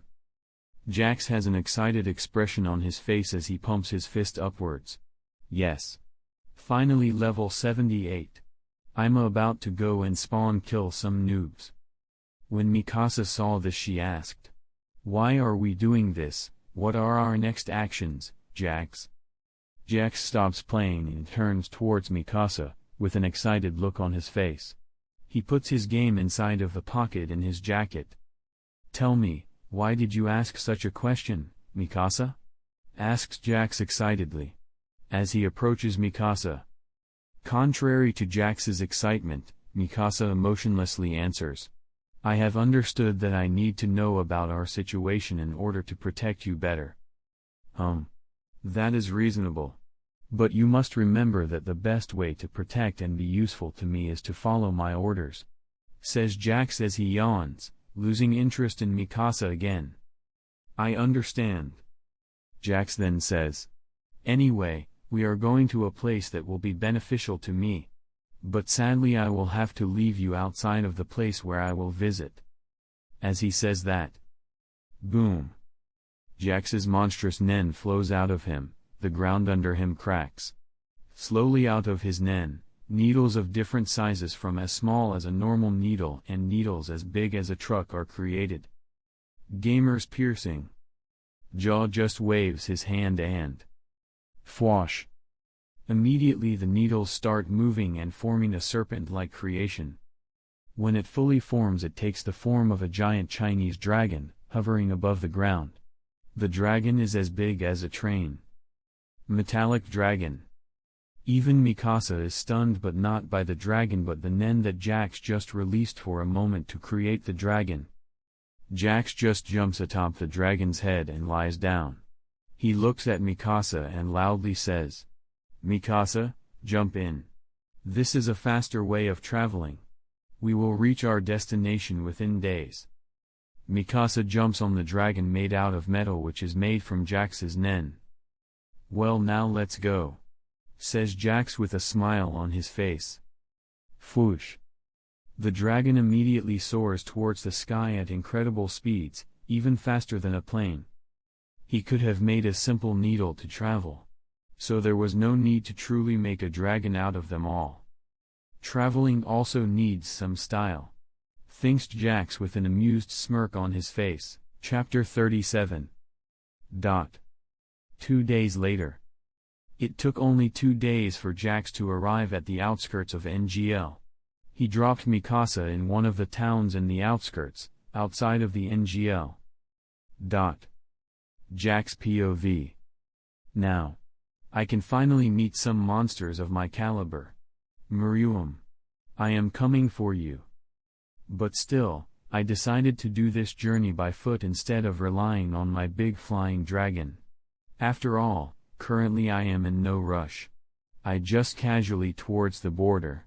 Since I am in no rush I looked at the creatures around. After all I have never really been to NGL. It wasn't as interesting as I thought it would be. Also I passed all over the border patrol. I didn't want to bother with a checkup from them. After all, since the government in NGL will collapse soon, there is no need to follow the rules on here. they won't make problems for me. I used N to spread my nen in a circular motion to check every movement around 3 kilometers. No chimera ant around. Maybe in a little more time they will start to truly develop. They will be a great source of exp for me. At least until the king is born. That guy will be the biggest prey that I have ever hunted. Suddenly I sense a snake that tries to jump me. But I just give it a look and burst. It bursts like a watermelon. Aren't animals supposed to have a survival instinct or something? I just look at the snake again and narrow my eyes using Gyo. It doesn't have nen, so being some type of spying animal or something like that is very unlikely. But then again, snake charmers exist in this world, they don't even need to use nen to charm snakes. Also there seems to be no camera on the snake, so even technological spying seems unlikely. It must be just another normal snake. So I guess I should wait a little more then. I crouch down and dig my hand underground. And I start digging even more until there is a hole about my size. I just jump down and cover it up. This is the best possible way to survive surprise attacks. You can feel the vibrations in case of an attack from an underground enemy, and even above ground, when someone is close the vibrations wake me up too. Having senses to this level is truly amazing. Also I better be careful now, after all, no matter how much raw power I have. All that is needed is just a complex ability to lock me up till starvation or to somehow kill me. Nen battles aren't all about raw power, but more about finesse and creativity. My Hatsu allows me to absolutely control everything about myself. It's not overly complex on the outside. But I also needed to have medical knowledge and much more in order for my nen to understand what I wanted from it. 6 hours later. After 6 hours of sleep I immediately wake up and flexibly I dig above ground. Nothing yet. Though there seems to. Oh, there is actually a chimera ant, 2 kilometers from here, and it is flying. It seems to be carrying human. So. It has started then. That is good. Now I need to find their nest and wait for them to learn nen and develop some more, then I can start to massacre them. Well, I better follow this ant, I better have a place close to the nest so they don't start moving away without me knowing. As I follow the flying ant, I arrive at a SHT looking place. It looks like an ant nest, just with the ants needing bigger accommodations due to them being bigger, so the nest is also big. Damn, it seems like, once an ant always an ant. But really though, it is stupid of me expecting any more from them. What they really have is luck. If the queen landed anywhere else except NGL, she would have been killed, and even her soldiers would have been easily obliterated. But it was lucky of them to land on NGL, but also at the same time. I pity the ants, not really, they will never be able to catch up to humanity no matter what. Even the king who they see as their messiah is useless, just one rose nuclear bomb is enough to kill him, and really any country worth its name has a bomb like that. They are really cheap to produce too. I mean, even in the worst case scenario I don't see humanity losing at all. Sure, we would have to sacrifice maybe millions of people, but humans make choices like that easily. Ants think that their idea of structure and order, the way that ants will always follow the king, and the king always being worthy of his title, will win against humanity's individualism. They think that humanity is as strong as their weakest link in the chain. How stupid of them. They don't understand humanity's evil, they underestimate humanity. We are a race of psychopaths. The ants can never match our malice. I better secure this land and make it better for me to fight in. 1 month later. Just like this 1 month passed, I must say, I now want Killua's nen ability, maybe then I can charge the games I have been playing. I have been running out of batteries to use lately, might actually have to go back and get some. I mean. Suddenly. Before I can even think about the next thing, I sense a malicious nen appear on the nest. Due to me currently being underground and the only light source was the game that I had in my hand. For a split second I stopped. And my character in the game died. Shit. I lost that game. I have to start from the beginning now. But I decide to put the game back in my pocket. Sigh, I have had enough fun for today. Also it seems like Pito was just born. Yawn, so tonight is the time Kite dies. I guess I better watch some of that. It is bound to be entertaining, maybe I can even copy Kite's ability, after all having another rebirth chance doesn't sound so bad. Fwash. A couple of hours later I just follow Gon, Killua, and Kite, walking around and talking. They seem to be going towards the Chimera ant nest. I stay at a constant 46 meters away, just enough to be out of Kite's N. Not that he could sense me even if otherwise, but I don't really need to get any close, I have a pretty good eyesight. I can see that Pito has sensed Kite, her N, really is something. Able to sense almost 2 kilometers away. Pito jumps from the nest and...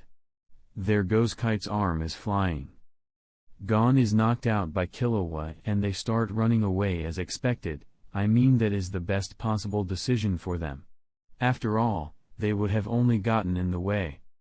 Now let's see if my estimate for stats is correct.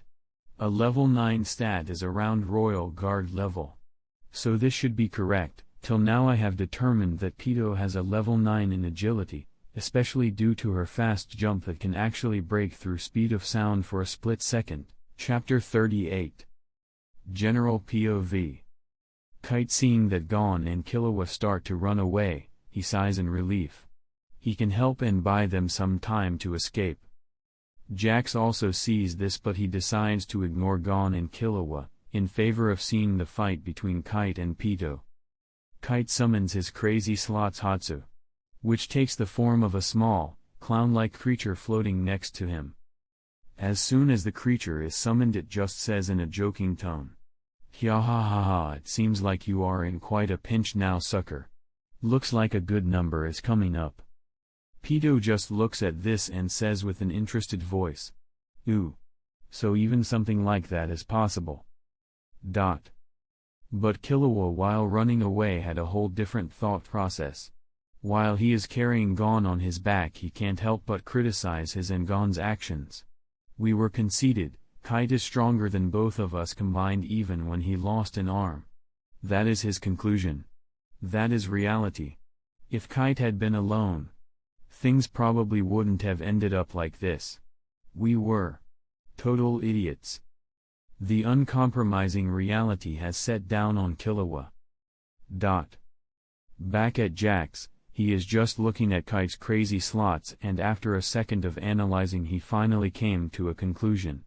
The chosen ability isn't Radom.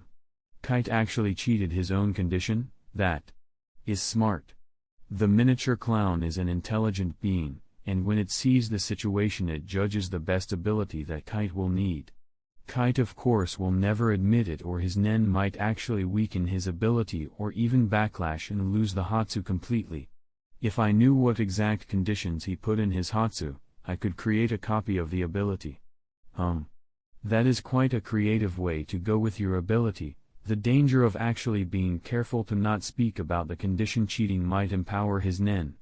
Absolutely amazing, no wonder Jing is called one of the top 5 Nen users. As his student, Kite learned quite a lot from him. Kite just looks at the enemy in front of him. This is monstrous. He has never felt such Nen before. Crazy Slots has chosen the ability. And he knows that he is most likely to die in this fight. But before that happens, the least that he can do is hope that his death is enough to activate this rebirth ability. Her inexperience was shown when she simply jumped her way here. She simply follows her instincts on how to attack. It left her open, but I made the mistake of being worried for Killua and Gon, to take that chance to attack. It was the best chance. It is unlikely she will be airborne for an attack anymore. Well, it wouldn't matter anyway. I doubt I would have been able to run from this type of monster even if I had 2 arms. Thinks Kite, as he takes a breath and his Nen flows out of his body. When Neferpito sees this, her eyes form into slits. She smiles at this. Her aura gushes out too, but unlike Kite, she has an unclear aura flow. It was chaotic and had almost no finesse to it. Boom! The ground under Pito cracks as she attacks Kite. Though the difference in speed between the two is huge, and Pito almost created a sonic boom, Kite is still able to dodge by jumping to the side. He already predicted that this is how the inexperienced Pito will attack. Due to Pito using too much power in the charge, she was about to crash into a tree, but she maneuvers her body to kick off the tree but crash. The tree is immediately snapped as soon as foot touches the tree. Kite takes this moment of confusion and mistake on Pito's part to make an attack with all of his power. He uses KO and concentrates 100% of his aura in the tip of his rebirth key. Fwish! Pito is able to dodge that attack by instinctively doing a backflip, but Kite predicted this, and as she is midair, his attack changes direction. Bomb! Hitting Pito in the cheek. Crash! And she crashes into another tree, breaking it. She now has a small scratch wound on her cheek. Suddenly, a large gash of blood appeared in Kite's chest. His eyes widened a little from the pain. While he attacked Pito, she in that split second while she was being flung away used her tail to attack Kite at the same time. On the other hand, Jax, who sees this, gets up to leave. He knows how the rest of the battle will go. Kite is already tired and suffering from blood loss. His Nen ability, which is activated by his death, and the chance of getting the rebirth key thing. It seems like Kite will have to be reborn. In another 5 minutes, probably even less, the fight will be over. Maybe longer if Pito decides to play with her prey. Thinks Jax, as he walks away. Neither Kite nor Pito were able to sense his movement. After all, if Jax doesn't want to be found, then he won't be found.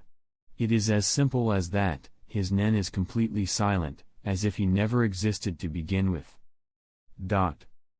At dawn, Killua and an unconscious Gon were under a giant tree. Killua was tired, so was sitting and breathing heavily due to the long journey and exhaustion that he had due to having to carry Gon with him too. Gon was lying on the ground next to him. Suddenly Killua hears the sound of a car engine, coming from the opposite direction where he came from before. He looks towards the vehicle and sees that it is a military truck. 3 figures come out of it. One is a tall man, with white hair and wearing sunglasses. He also has a big smoking pipe on his hand. He has it swung over his shoulder. He is Morel. Next is a man wearing a neat suit and reading glasses. He has neatly combed hair and his hands are in his pockets. He is Nav. The last person is someone Killua is very familiar with. He has a white ponytail and a white beard, with the tip of his beard being a gray-black. He is walking on his strange wood sandals and wearing a white yukata. He is Netero, the Hunters Association chairman. When Morel sees Killua, he just smiles and says, "What do you know? It's just a little kid. This is what happens when you play with fire. Hurry on home now, kid." Nav just adjusts his glasses when he hears this. He says to Morel, "Come on now, Morel, don't be so harsh on him. He is just a child after all." Killua doesn't say anything at this and just keeps his head down. He isn't someone who would be riled up by something like this. He is someone raised by the best assassins after all. When Netero sees Killua's demeanor, he has an amused smile on his face as he laughs softly. "Ho ho ho! You look like you had it quite rough. Then Netero's expression changes to a little amused even as Killua looks up a little. He sees the absolute terrified look Killua has on his face. "Were they really that intimidating?" asked Netero, while his mind was thinking in the future fight that he might enjoy. Killua looks Netero in the eyes as he says, "One of them knew how to use Nen." He then recalls the aura that Pito released. "It was the creepiest aura that I have ever come across," states Killua as he tries to compare Pito's aura with the people that he has encountered in his journey. More terrifying than my brother. More than Hisoka. Contemplates Killua. Killua looks at Netero, Nav and Morel in front of him, sensing their aura. Because I have learned Nen myself, I can tell. You guys are extremely strong. However, I don't think you will be able to win against that monster. How about me then? Suddenly a voice comes from the close-by distance. A man is walking towards them with slow and steady steps. He has black hair which was swept backwards with only one long strand in front of his face, and brown eyes, which have a certain terrifying light on them. But none of that was important, as what everyone is concentrating in is the terrifying aura coming out of him. Chapter 39. Jax, who has now gotten rid of his glasses and is just calmly walking with his hands in his pockets. He is wearing his suit like usual, and no dirt or grime seems to be on his suit. He seems just like your everyday sharp businessman, but what amazed Killua, Morel, Nav and even Netero is Jax's aura. The aura is massive, and the others, except Netero, faces being filled with nervousness, even though there is no negative intent towards them. But what shocked them even more is the smooth flow of his aura, which has a gold color, from the toenail to the tips of his hair. Jax's aura is simply perfect. Jax just looks at Killua and says with a calm voice, "Judging someone's fight just in their Nen amount is very unprofessional, and that means that you have already lost. When you go into a Nen battle, you are going into the unknown. You have no idea of your enemy's capabilities or their special ability." Jax suddenly smiles at this. Though you should be cautious in a Nen fight. You must always go in it with 100% confidence in your victory. Anyway, as I asked before, by your estimate, do you think I have a chance against her? Killua just looked at Jax, still amazed by his aura. Finally, when he hears Jax say, he comes off his stupor and answers with a simple yes. Jax just smirks at this, then he looks at Netero. "Well then, Chairman Netero, are you up for a little game?" When Netero hears his suggestion, he just strokes his beard and has a bemused look on his face. But I am an old man. So don't expect me to be too good at games. I will most likely just complain all day long. Ha ha ha ha. Jax just laughs at this. Come on now, don't underestimate yourself, old man. I bet you could take on monsters that would terrify other people. I mean, you used to be the strongest Nen user. Ho ho ho ho, you overestimate my strength, Jax-kun. I am nothing but an old man now. It has been more than 5 decades since I have been the strongest. Nowadays I don't even have half of my strength, says Netero jovially, while acting like an old man. Others could not see it, but what Netero and Jax were doing is paying respects to each other.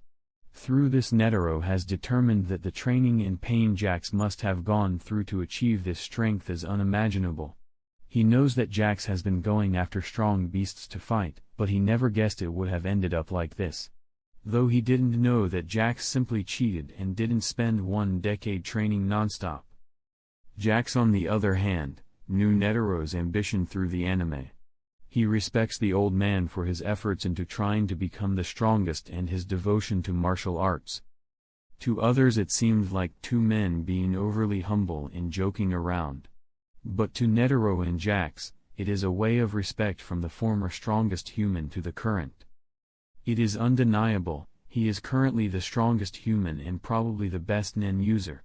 His control over his aura is meticulous, which says something, due to his huge aura. I doubt that even the 12 Zodiacs and all their abilities put together would be able to beat Jax over here. He might actually take away the fight where I am supposed to die. I am getting weaker and weaker every day, my power is waning. I want to find an enemy where I can give it my all against. I could fight young Jax here, but sadly the poor man's rose bomb is already inside of me. So if my heart stopped, I don't really want to kill him, thinks Netero, analyzing if he should really fight Jax or not. After all, Jax will definitely be an opponent where he can give it his everything.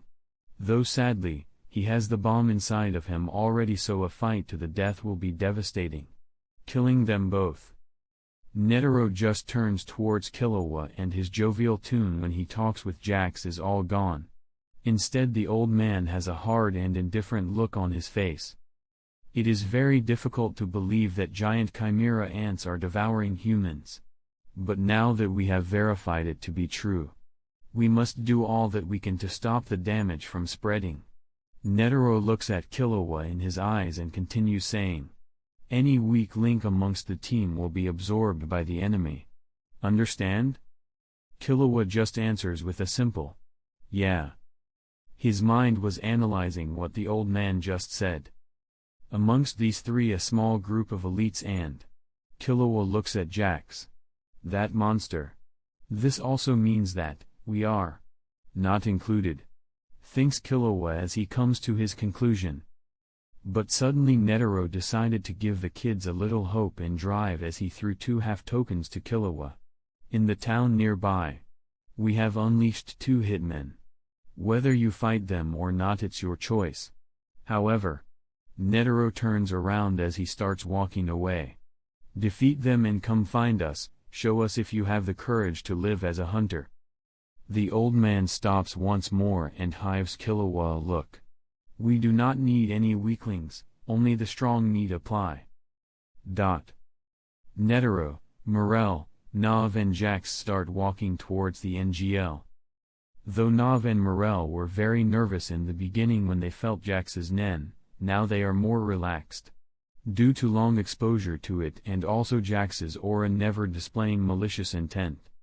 Also now the nen is back inside Jax, so they can't feel it anymore. Jax. Seems like your normal everyday person. They were obviously shocked, and a little terrified, of Jax, but they strangely felt no danger at all from him.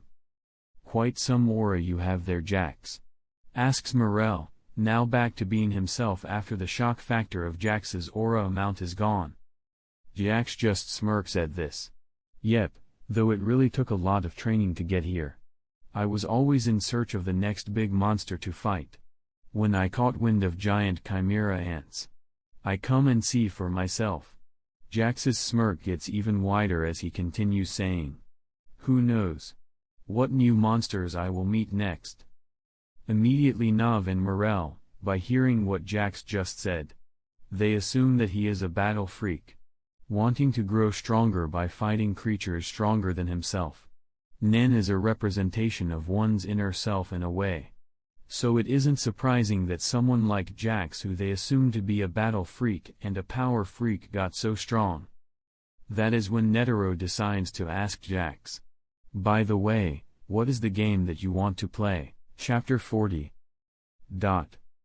By the way, what is the game that you want to play? Asks Netero. Jax smiled at this, and his eyes got a certain sense of amusement on them. "Well, I wanna see who can kill the most chimera ants without getting caught. Since you are old, you can have Morel and Nav backing you up. Since, you know, you are an old man and all that."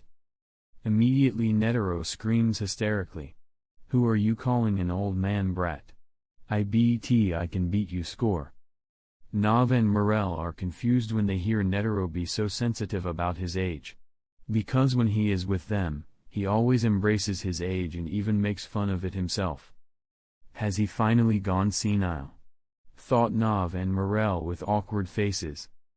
Jax just shrugged at Netero. "Well, it is the truth.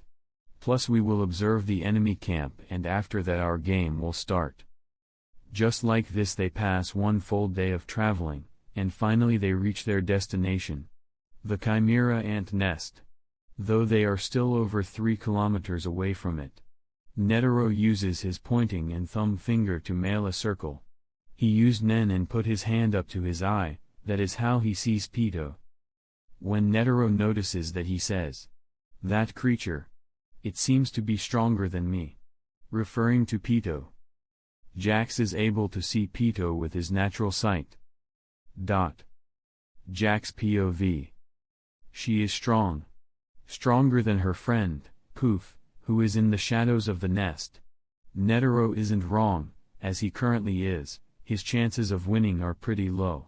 But after meditating he should be able to handle Pito within minutes. After all, contrary to the popular belief, the stronger someone is, the shorter their battle. In HXH canon, Miriam vs Netero fight lasted only around a minute. But in that minute, thousands of confrontations had happened. I just smile at this. Well then, see old man. I immediately walk away, leaving Nav, Morel and Netero up to their devices and plans. As I went around for a look.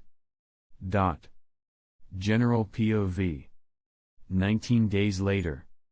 2 giant bug-like chimera ants were looking for humans when suddenly, fwish! Their heads disappeared from their bodies, who later turn into specks of light. Jax then spread his N and tried to find any other chimera ant around. This makes 146 kills, thinks Jax as. Fwash! He immediately appeared above 2 other chimera ants close by, and he just sank his fingers behind the creatures' necks. And then he ripped off their heads. Their bodies disappear and light particles too. Of course Jax needs to touch his table and the body of the one whom he killed to get the EXP, but he has been doing this for so long, and with his stats. It seems like it is instantaneous, like as soon as he kills them, his victims turn into exp. The king will be born soon. Hey. I really can't wait to fight him, these little things that have already started getting boring. Thinks Jax excitedly. After some time, and as Jax continues hunting for some days. On Netero's side something else completely happened. While Morel and Nav were resting in a cave they noticed a chimera ant flying towards them. Immediately they are about to escape. After all, when there is one chimera ant there are supposed to be at least a dozen more. But then, they see the white flag signaling surrender on the flying chimera ant's hands. They decide to hear what the chimera ant, whose name is Colt, has to say. After all, with Nav's ability they can escape whenever they want. And what they heard shocked them. The king is already born. Of course Colt proposes the deal that they heal the queen and he will give them even more information. They took some doctors and chimera ant specialists and went to the chimera ant nest. Since the king had moved away, they expected to not have a lot of ants, but they are all on guard. It is too quiet. Suddenly they hear footsteps and Morel, Nav and Netero are immediately on guard. After all, no matter how much they believe Colt's story they will never let their guard down in an enemy's territory. After all, even though they have already verified with different methods that Colt was being truthful, they are experienced hunters and it isn't too strange for someone to trick their messenger to have an edge over the enemy. Netero's physique has also changed and it's closer to his prime now. His elderly thin body has gotten more muscular and he cut his beard shorter. He is also wearing his Lucky Heart shirt now. Suddenly Colt gets a nervous look on his face. He uses signals to try and determine if it is some other chimera ant, but the results shocked him. He is able to determine that it is unlikely to be an ant as it didn't receive the signal. Suddenly out of the corner out of nowhere comes Jax. They are a little shocked except Netero, who simply says, "So I guess that you won our little game, didn't you?" Jax just smiles at this. Yep. As soon as the queen was reported to be dying, the squadron leaders tried to leave. But I decided to not just let them out in the world. So I killed them all in here. Sadly some were able to run away successfully. Then Jax's smile turns malicious. I can't wait to hear about their reappearance. So I can slaughter them all. They were pretty arrogant when I came here, but they immediately had their tails between their legs and ran away 2 seconds later. Ha ha ha ha. When Colt hears this he feels uncomfortable, and a tingle in his spine. He doesn't understand what is going on here. His instincts are somehow warning him, but he can't feel anything above a normal human of the man in front of him. Even his aura seems about as average as a normal human. Ho ho ho ho. Netero laughs wholeheartedly at this. He is amused by Jax's way of acting. He then strokes his chin, since he has cut his beard now. So Jax, is the queen alive? Jax shrugs at this and answers. Yep, but she is pretty close to death. I didn't really kill her yet due to wanting to know the location of the king. Netero's expression becomes serious as he says. Well then, let's get there quickly before she dies. Jax yawns at this and starts walking away, out of the nest. Well, you guys, do you? I have better things to do than try to save an already dead chimera and queen. He already saw the look that Netero has in his eyes. No matter what, the queen will not be walking out alive. They just want to know something like the Nen abilities of the king or one of his royal guards, so they will act like they are saving the queen in front of Colt. Whether they kill Colt later depends. Netero looks at Jax's back as he walks away. There is not even a speck of blood on him, or the walls. It must be his Hatsu ability. I wonder what it is. I guess I will just wait for the attack on the palace. That time I can fight the king. Also, I copied some nice abilities from the Chimera ants, thinks Jax, as he takes out his tablet and looks at his stats. Chapter 41. Jax conjures his tablet. There are quite a lot of apps, but he clicks on the stats app and looks at his stats. Jax Miller. Age, 30. Talent, level, 12, 12,800 exp. 3,933. SDR level, 10, 3,200 exp. Agi level, 10, 3,200 exp. End level, 11, 6,400 exp. Nen amount, level, 11, 6,400 exp. Jax looks at his stats with a fond look in his eyes. A level 10 is the representation that stat is as strong as Miriam. And level 10 in talent signifies that he has as much talent as Gon and Killua, meaning 1 in a 10 million. But at talent 12 means 1 in a billion talent, but that is not talent in just Nen, it signifies talent in everything, from cooking to even playing chess. It can easily be said that Jax is the most talented human in every category. After all, most people who have rare talent in something are not likely to discover it. Jax then just dissolves his tablet back into Nen. It seems like I will have to wait a little more till I can level up talent again. I have understood that the other stats are trash compared to the talent stat. Thinks Jax, contemplating the different stats. Talent has made him able to copy others' abilities as long as he understands how they work. What does the next level in talent mean? Does it mean that I can copy any Nen power I see or something like that? What about after that?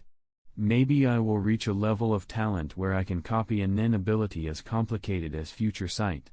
Conspired Jax, planning to spend most of his exp on his talent. After all, the other stats can be raised. Especially when someone is talented. 2 days later. Jax POV. I am currently in the city and look around as Morel eliminates the people under Pito's control. Since Leal and Chitu are already dead by my hand, Morel has no problems, easily handling the situation. But currently I am more concentrated on Pito's control ability. She is a specialist and having only an 80% affinity in manipulation, her ability is amazing for an 80%. I mean, she is likely around as good at her manipulation Nen as Illumi Zoldyck, who is a natural manipulator at 100% affinity. I mean, Pito seems to have more finesse at making her controlled targets better for fighting, like with Kite. While Illumi seems to be better than her with subtle manipulation like he did with Killua. Nen truly has limitless potential as long as you are creative with it. 2. Also, the fighting stops when the puppets all stop moving. So it seems like Pito used her ability to heal the king, which requires her to enter a state of almost Zetsu to use. So currently the king and Kamugi are playing. So the king still ripped off his arm. This means that the king will develop feelings for Komugi. This could be useful. 7 days later. I am currently just observing outside of the palace, looking for any subtle sign of movement. Phone ring. Suddenly my phone rings and I pick it up. It is an old-type flip phone. I know. I see that the number is unknown, but I still opened it and said, "Hello, Jax here." Out of the other side comes a familiar-sounding voice. "Ho ho ho ho, Jax, I hope you are up for another game." I smile at this. "What would you like to play at, old man Netero? How about we meet 2 hours later at the ravine close to the castle?" asked Netero. I just thought for a second and decided to accept. General POV. After 2 hours, Jax went to the empty ravine and there he sees Netero meditating. There seems to also be another old man next to Netero, who seems to be meditating too. Jax immediately notices that he knows him from the anime. The other old man is Zeno Zoldyck, Killua's grandfather. Jax also sees that Netero is in even better shape than before, his muscles were all pronounced. His nen too felt silent, almost like Jax's. But at the same not alike at all. Unlike Jax's nen silence who hides his nen completely and even makes him seem like a normal person if he wants to. Netero's nen silence is completely different, it allows his attacks to not be read through at all, making his moves unpredictable by just observing his aura. Jax just looks at what Netero is doing with his nen, With this it becomes unpredictable for the enemy to predict your moves. I wonder if... Jax closes his eyes and his nen starts to move strangely before it is settled down. It spikes to its full power for a split second. But it doesn't bother neither Netero, nor Zeno Zoldyck, who has had contact with death so much that he doesn't fear it anymore. So Jax's aura doesn't bother him at all. When Jax sees this he can't help but crack a joke at them. "You trying to find some enlightenment in your ages?" Zeno opens his eyes and simply looks at Jax with a neutral face. Contrary to this, Netero has a full-on smile when he sees Jax. "Hey Jax. I have a plan on how to handle the chimera ants," says Netero with a jovial tone in his voice. Jax shrugs at this. "Is it some type of sneak attack where you fight the king?" Netero does an okay sign. "Yep, I am going to go off with a firework." "So you plan to die then, huh?" says Jax, as a matter of factly already knowing the answer. Ha ha ha ha. Netero just laughs loudly at Jax's proclamation. "Yep. I am getting older and older, I will most likely die in bed one of these days. That sounds absolutely terrifying to me, so I am planning to give it my all and possibly die against the king. Ho ho ho ho." Jax just raises an eyebrow at this. "So? Then what do you want me to do then, old man?" Netero's face gets serious as he says with a serious voice. "I want you to keep the royal guards away, I know I can kill the king even if I was to die."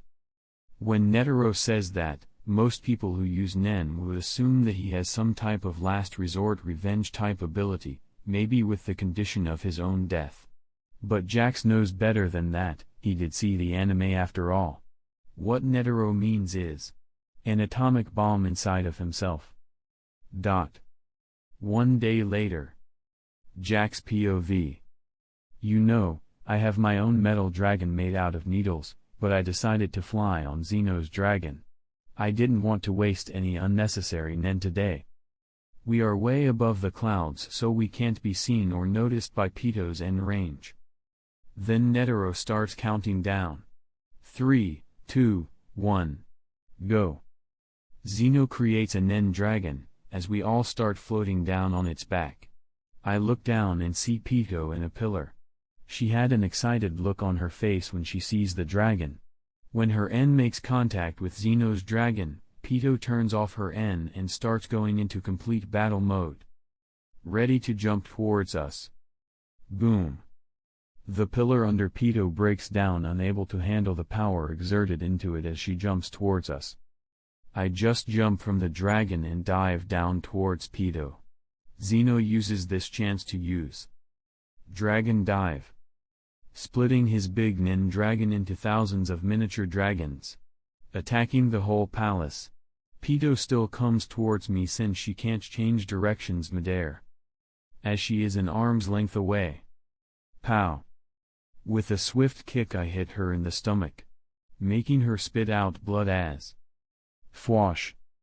She flies backwards outside of the palace boundary. Hope you don't interfere anymore, little ant, I say, already knowing how this will end. She survived my full power kick, as expected of a chimera ant. I contemplate, calculating my next actions. Chapter 42.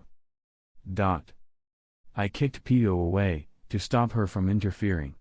Her body flies away at breakneck speeds. I mean, even at my level, if she interferes in a battle, it is likely to interrupt my fighting rhythm, and even I am likely to get killed by the king because of that. This battle isn't something where I am absolutely sure of winning with interference. These actions all happened in less than a second. Me, Netero and Zeno all graciously land on the ground. In a split second, we all use N, to try and sense the king's location. I notice that Peto is trying to sense the location too, as she used N also. Immediately we all sense where the king is. He is at one of the towers, holding someone injured in his arms. We all calmly walk towards the tower. The first thing I see is as expected. Everything is going to plan up till now. I don't take action, because this isn't the best time, even though I will most likely be able to kill the king in seconds if I attack right now. But unlike me, who has a logical reason to not interfere, I see that Zeno and Netero can't help but not interfere in the scene in front of them. The king is in front of them. He is holding the girl Kamugi in his arms, as she bleeds from her side as they are both surrounded by a wrecked tower. The king's state of mind can easily be told by the erratic way his aura moves. They stopped at this was mostly due to the girl, Kamugi, splattered in blood from an injury on her side. The second reason that they stopped was due to the grotesque creature, the king, embracing Kamugi's body full of unmistakable tenderness. If I was them, right now would be the best time for an all-out attack, especially since a little cat will arrive soon. Fwash! Suddenly out of the window Peto arrives. She looks at Miriam and then at me. I notice that she hasn't even bothered to heal herself from my attack. She even has blood continuously coming out of her mouth.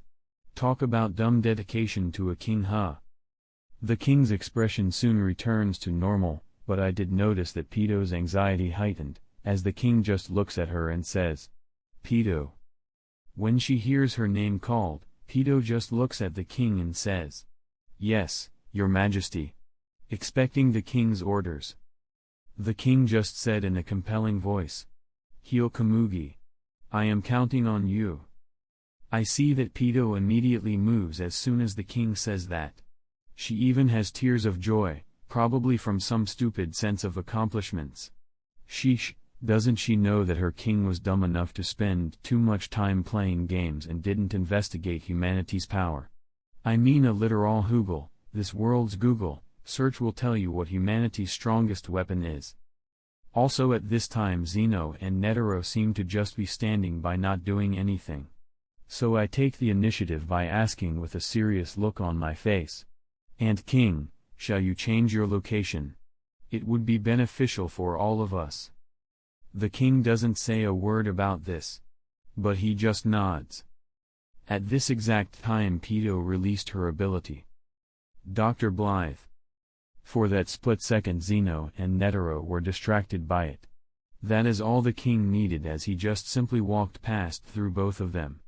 Before they even noticed, Miriam could have killed both of them in that split second when they were distracted, but he didn't. It was mostly a show of respect to them too, as they didn't attack when he was holding Kamugi. But contrary to the old men, I just looked the king straight in the eyes. I smiled at him. I got no reaction in return as I just walked outside too. Zeno made a Nen dragon for Netero and the king to use it to travel to the fighting place. Zeno also made sure to keep his aura extremely neutral as he did so. And so, the king flies away with Netero. Zeno stays behind. I just look at Pito healing Komugi. I walk towards them. Pito immediately takes the protective position over Komugi. Even though she is forced into a state of Zetsu due to her Nen ability having that condition for activation. I just walk so close to her that I am only 1 meter away and say, "You are still an enemy, so don't resist this or I will kill you and the girl." I conjure a thin needle, which is almost unseen by the normal eye, and I casually throw the needle towards her forehead. Fwash! It pierces Pito's forehead without problem, even though Pito has a nervous look on her face with sweat on her forehead and rigid limbs. I just yawned at this, and started walking away, leaving behind a slightly confused Pito. When outside I see that Zeno is still here, so I ask, "What are you gonna do next?" Zeno just looks at me. I finished my job of separating the king from his royal guards. I have completed my part of the contract. I just shrug my shoulders at his answer and I start walking away. Well, I guess I will hunt some ants now that I don't have anything better to do. I use my N for a split second again and sense Gon and Killua running around towards Pito. Morel trapped Poof with his smoky jail. Knuckle has also used his ability against Yuppie. Shoot and Nuck seem to be having some problems, but whatever. Well, not my problem. 49 minutes later. General POV. Fwash. Jax kills even more chimera ants as he casually strolls around the castle. 445. Thinks Jax, counting the chimera ants killed by him. He has already exterminated most of them already. There are only a couple of them who might be hiding underground or flying high in the sky. Jax uses N again, spreading his aura in a perfect circular motion, sensing a vein side of it. So Gon and Pito went away, think Jax as he just goes towards the tower where a confused Komugi is. Just sitting around and scared. Jax arrives at the tower at his top speed just a second later. When Komugi hears this, she asks around. Supreme Leader. Is that you? Jax doesn't answer her at all. Talking with her anymore would be useless. Komugi asks again. Sup? Fwash. Jax disappears in a flash and, before she can finish, Komugi's head flies off, and it is caught by Jax as her neck spouts out blood and falls off like a puppet with its strings cut off. Her body lays there dying, with her last thoughts being about the Supreme Leader, which she didn't even know the name of. On the other side, in a tomb, Miriam, who has his full concentration fighting Netero and getting hit repeatedly. Suddenly he feels a heaviness in his heart. What is this feeling? Thinks the king as he is hit by another one of Netero's attacks. Chapter 43. I grab Komugi's head and summon a floating chest, simply throwing the head inside. Poof. And the chest pops out of existence. This thing is very useful for storage. It is truly convenient and useful. Also, I sense Poof and Yuppie go towards where their king went. Velp. I guess they will reach there in half an hour or more. Flying is truly convenient for covering large distances of travel. During all of the time I have been in the palace, I haven't really interfered that much with Gon, Killua, Knuckle or any of the hunters' battles. Because they are all unimportant to me, and it doesn't even matter if they die. Plus I do want Poof and Yuppie to go and look for Miriam. After some minutes of walking around, I look to my left and see a centaur-like creature flying around. It seems to have noticed me as it looks at me. General POV. Yuppie just looks at the human who is walking around with his hands in his pockets. The human is up in a wrecked tower while he is down below. Even though the human seems so normal, his animalistic instincts scream that the human up there is dangerous. No. Not just dangerous. He is the most dangerous creature he has ever met, even when compared to the king. That is impossible, a human can make me feel like this. Thinks Yuppie as he suddenly looks at his arm and sees that it is shaking in fear.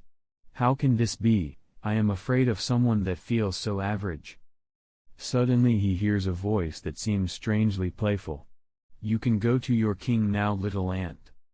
As Jax says that, contrary to even his expectations, Yuppie turns around, his shield-like thing on his arm that stores up his anger just flares a little. Suddenly wings appear on his back as Fwash. He flies away, making the right decision by deciding to trust his instincts. Not knowing that he truly would have been killed in one shot if he didn't listen. Jax just looks at Yuppie as he runs away towards the king. So. It seems like soon I will have to fight the king before he dies. Thinks Jax, contemplating different scenarios and outcomes of this simple battle. His playful attitude is no longer here, knowing that Miriam will easily surpass him in raw power soon. That ability is way better than mine. Giving him so much strength just by eating. The conditions and everything else really, it is so much better than my gamer ability. Contemplates Jax, already having everything in place to fight an even stronger Miriam. He is glad, knowing that the king will die soon no matter what. So he can never grow enough to surpass him. Suddenly Jax's nen overflows around the palace, stopping everyone in place as they suddenly see a giant metallic Chinese dragon fly away. Jax is atop the dragon too, as it flies away under his command. He sees the palace disappear behind him as he flies towards the place where he will meet the Ant King halfway to the palace. Everything is in place and everything has been planned for. On the other side, Poof and Yuppie look for their king in the flaming hell that surrounds them. They scream for their king as Poof flies in the sky and Yuppie uses his hoofs to stop on the molten hot ground, together with tentacles with eyes as he tries to look for the king. They search for 15 minutes when they suddenly find the Ant King. Poof is still flying around the perimeter, in case the king got blown away by the explosion. But suddenly, a deep monstrous howl is heard into the fiery land. Poof's heart immediately stops as Yuppie's howl is all he needs for his worst fears to be confirmed. Poof's face is already covered in tears even before he even sees the body. Immediately when his many clones go by and see the thing in Yuppie's arms, he too can't help but howl. No. My king. He sees that the king's body is completely molten, he has no arms or legs and cannot seem to talk. But there is still life on him. Tears come out of Yuppie's eyes. He can see that his king is infinitely close to truly dying. But Poof has a different idea, as his body starts releasing the cells that he uses to make clones and he uses them to spy. This time he closes his eyes and thinks, "Oh cells of mine. Give yourself to heal the king." As the king starts getting better, Yuppie also turns his cells into liquid to give to them too. After that process, slowly the king easily walks through the fire and smoke. Poof and Yuppie, whose bodies have now turned into miniature versions of themselves, have giant smiles on their faces. His heartbeat, his power, his whole body is better now. He has gotten stronger. Thinks Poof, glad that he can at least help the king be stronger like that. Yuppie on the other hand had a strange reaction. The king is stronger than the human now. Once he was reassured of that, Yuppie thinks on the more important things happening in front of him. But more importantly, why is it that the king seems confused? In another place close by, Jax is sitting upon a pillar of rock. His hair is slicked backwards and he is wearing glasses again. But these reading glasses aren't normal, they are the ones created by his Nen as a form of observation and supercomputer. The king most likely already has raw power over me now. Truly frightening, that thing surpassed my decades of hard work in a simple motion of days. I am no longer a match to him in raw power. But I have something that he doesn't have though, and that is my knowledge of technology on my side. Thankfully the Ant King spent his free time playing Gunji instead of learning about humanity's strength. Analyzes Jax, already knowing that Gunji did help the king win against Netero. But that is only because of his intelligence to be able to turn a game like Gunji into a fighting strategy. Though he used the simple strategy of always attacking, he still had to remember every sequence of attacks that Netero did, so he will attack him again in another way to reveal a new move from Netero. He then will keep perfecting his rhythm to slip right through Netero's guard. A simple but terrifying strategy that will only work for the king, as he can essentially defeat anyone like Netero by using this method. That is a dangerous intelligence that he has going on for himself, thinks Jax, as his nen flares around him like a perfect flowing black fire. He has already sensed the king coming towards here. He knows that he can't necessarily outsmart Miriam. But his glasses are like a supercomputer. Something like a fleshy brain will never be able to keep up with its calculating power. Even if the king was 1000x smarter, he won't even get to the 0.1% of the calculating power of a supercomputer. As the king is flying closer and closer to him, Jax just simply takes his hands out of his pocket and gets up. He has to also end this battle fast too, or he might get poisoned too. So Jax just looks at the king and his two little mini royal guards. The king stops when he sees Jax and senses his nen. "Are you going to stop me?" asks the king, already predicting what Jax is going to do. But he still asked, just to be sure. Jax just looks at the king flying so close to him. But he still simply answers with a simple, yes. Chapter 44.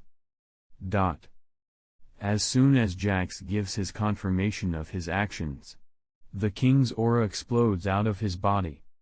"I see then, I will kill you," says the king, not even wanting to discuss anything anymore with Jax. Fwash. He immediately disappeared from his place, leaving Yuppie and Poof behind. Jax's eyes narrow, as he disappeared too and dodged Miriam's attacks by jumping back. Everything around them is not moving anymore, as their speeds have long since surpassed the speed of sound. Their exchanges are silent. Poof and Yuppie can't see anything at all. Jax and the king are in their own world, as the king attacks using kicks with terrifying power behind. But Jax uses different Hatsus together, so even though the king is faster than him he can still keep up with him. Hundreds of blows happened within a second until boom. Until one of them crashes into the ground. As the dust clears up, Jax walks out of it. He has a surprised look on his face. The king just surpassed a super computer and beat Jax. Burst. And Jax's arm falls in the ground. He looks ever more surprised. So fast, at that last hit I didn't see anything, thinks Jax as the king's speed suddenly surpassed him by a far reach. Did he read my rhythm already? But it hasn't even been a second. Damn. The king looks at Jax. Due to having Poof's ability, he can also read Jax's emotional state. "You seem surprised," says the king, stating the fact. "But you are not afraid. I wonder why that is." Jax looks at his stump of an arm. It is cut at the middle of his arm. It wasn't even neatly cut, it was more like ripped away. Jax looks back at the king, who has a little blood on his fingers. The only thing signifying how he ripped off the arm. "I am not scared of you, you are already dead. So being afraid of a dead ant isn't exactly human nature," says Jax casually. While this surprised Yuppie and Poof as tears appeared in their eyes. This must be a lie, thought both of them as they turned to look at their king. However, Miriam still has a calm look on his face. As expected of Miriam-sama, he is absolutely calm. Think both Yuppie and Poof, not wanting to believe that their king will just die like this. But their hearts are broken when they hear Miriam's next words. "I see then, so as suspected, I am already poisoned. You most likely already know that it is contagious. So your plan must be to finish me off before you too are poisoned. You have around a minute and a half at best," says the king calmly. Analyzing Jax's actions. He no longer seems interested in fighting Jax, he seems to want to just understand him. After all, he will die and doesn't have his memories. Jax just smiles at this. He understands that the king truly has nothing now. He is curious like a newborn. Suddenly his severed arm levitates towards him and he pots his stump aside and it connects. Slowly needles come out of his severed arm. That is how he was able to levitate it towards him. The needles slowly change shape, turning into staple-like form, and they clamp together Jax's arm. Then he just clutches his previously cut off arm, forming it into a fist. This will have to do, says Jax, completely relaxed. His expression is calm like always. He looks back at the king. How were you able to read through my rhythm, Meruem? The Ant King seems a little surprised as Jax called him by his name. But he still answers to him as he floats down in front of Jax. Your rhythm was very… How to express this? Your movements were very mechanical and easily predictable. I simply moved faster at the last move, and took off your arm. Though getting through your aura was a little hard. Jax smirked at this. You know, if we met during different circumstances, we could have been sparring partners. Meruem chuckles at this. You don't seem like the type of person to like people who are stronger than you. Ha ha ha ha. Jax has a full-out laughter when he hears Meruem say that. After the laughter quiets down, Jax just simply confirms. That is true, I hate people who are better than me at anything. Poof and Yuppie look at this weirdly when they see the king and Jax, who are supposed to be enemies, acting so friendly with each other. Jax just sighs at this. Anyway, I think that we should continue fighting again. The king's smile disappears when he hears this. You know that it is impossible for you to win against me. That is when suddenly Jax starts laughing. Ha ha ha ha. Ant King. Don't make the mistake of underestimating humanity again. You did so once and it cost you your life. The king's face turns back into a smile again. That is true. But I feel as if I can't remember something important. As if something very important is missing from the picture. Jax just smiles at this as a cold glint appears on his eyes. Komugi. As soon as the king hears that, his eyes widen, representing his shock. That is when Jax takes the chance and a knife-like needle appears on his hand. Fwash. He disappears, and faster than anyone can perceive, he goes for the throat of Meruem as his eyes are wide in shock and he is remembering things about him and Komugi. As the needle gets closer and closer to his throat, a vicious smile appears on Jax's face as the knife-sized needle is about to pierce the king. But suddenly, Jax's arm stops in its track, just an inch away from the needle ripping into the king's throat. Man. This sucks. I haven't felt so outclassed in a long time. Thinks Jax as he looks at the king in the eyes. The king no longer seems confused, he has a clarity in his eyes. Poof seems frustrated at this, but there is nothing that he can do anymore. The king already remembers Komugi. He used his clones to get rid of her dead headless body already. But all of this is useless now. The king already has the memories of Komugi. But contrary to the other's thought process, Meruem has other thoughts in his head. Komugi, wait for me. I can finally tell you my name now. Chapter 45. Meruem stopped Jax mid-track, and he looks at him and says, I don't have a lot of time. So I will have to go and meet her one last time. Sorry, but sadly you can't fight me anymore. But I must thank you. I am sorry, but I do not know your name. As Meruem says that, Jax just sighs at this. I guess I should give it my all too. But I will have to make him move past his limits, that will give me the best benefits. As Jax thinks that, he simply summons a box and opens it. He puts his hand inside the box and says to Meruem, Did you know that there is a way to gain unimaginable power by making the ultimate condition? I bet that someone like you will reach quite far if he does so. Meruem seems to think of something when Jax says this. So, what are you getting at?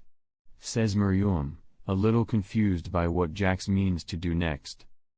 Jax just gives him a malicious smile. It brings chills as it reminds him of a certain crazy old man. Miriam. Never underestimate the evil hidden inside a human's heart. As Jax says that, he pulls something out of the box. It is the head of Komugi, who had turned blue and even smelled a little. Miriam just looked at it in shock. What have you done? Says Miriam, completely in shock. His mind comes to a halt as he contemplates the reality in front of him. But Jax just smiles maliciously at Miriam's expression. Well now. That is quite hypocritical of you. Didn't you kill people before this too? So please now, use that rage and give up everything. Sacrifice everything. That is the only way that you can avenge Komugi. Says Jax, as he clutches Komugi dead head. Miriam looks at this as tears come out of his eyes. And no. Is all that he can say before. Burst. Komugi's head bursts like a watermelon. Man. That face really suits a bug like you. Says Jax with a nonchalant expression on his face. After all, bugs shouldn't act so high and mighty, they should beg to us humans, not to squash them like the bugs they are. Immediately the king's N overflows all around like a flash of light. It can even be compared to the speed of light as it envelops all around the place. Jax can't even change his expression and all he can see is a dark shadow approaching him. But his Nen moves faster. Jax, who is a manipulator, has the 1% chance of developing a specialist ability. Obviously someone like him already developed his specialist ability. It is called Perfect Plan. Suddenly a slit appeared on Jax's head, the eye was red and it had a brown clock instead of a pupil. And at that moment Miriam noticed something strange, his speed, which some might call as something that is comparable to the speed of light. And as he immediately went for Jax's head, planning to kill him instantly.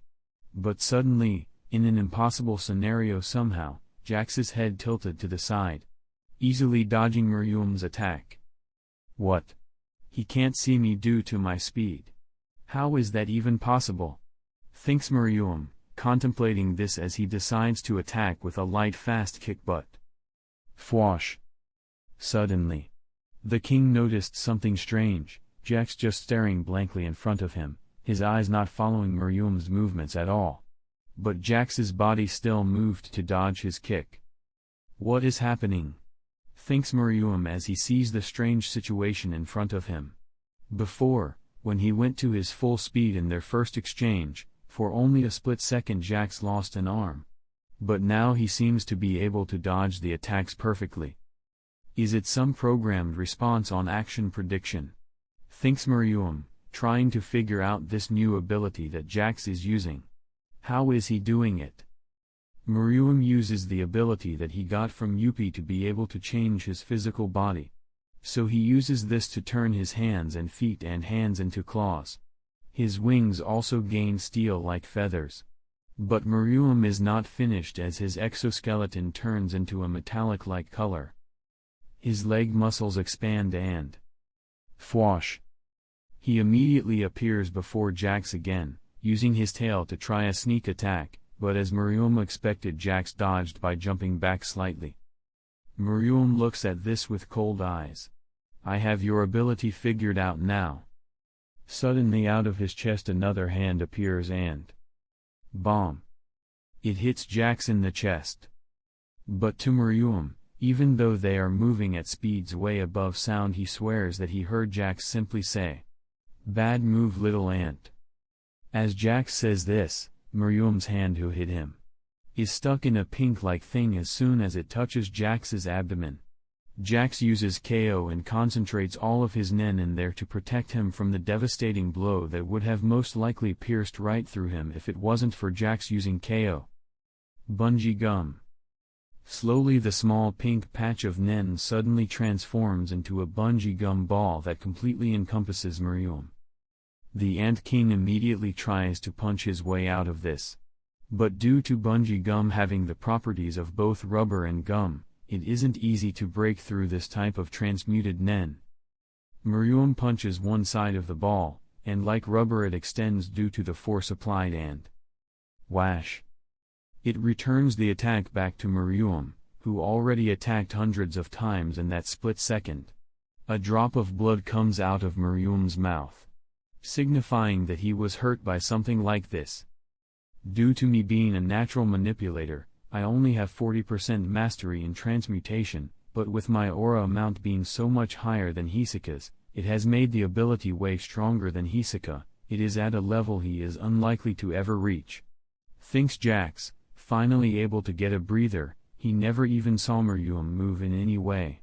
He was only able to survive due to his ability perfect plan. Jax can finally smile a little. He was able to finally outthink Miriam. Comment.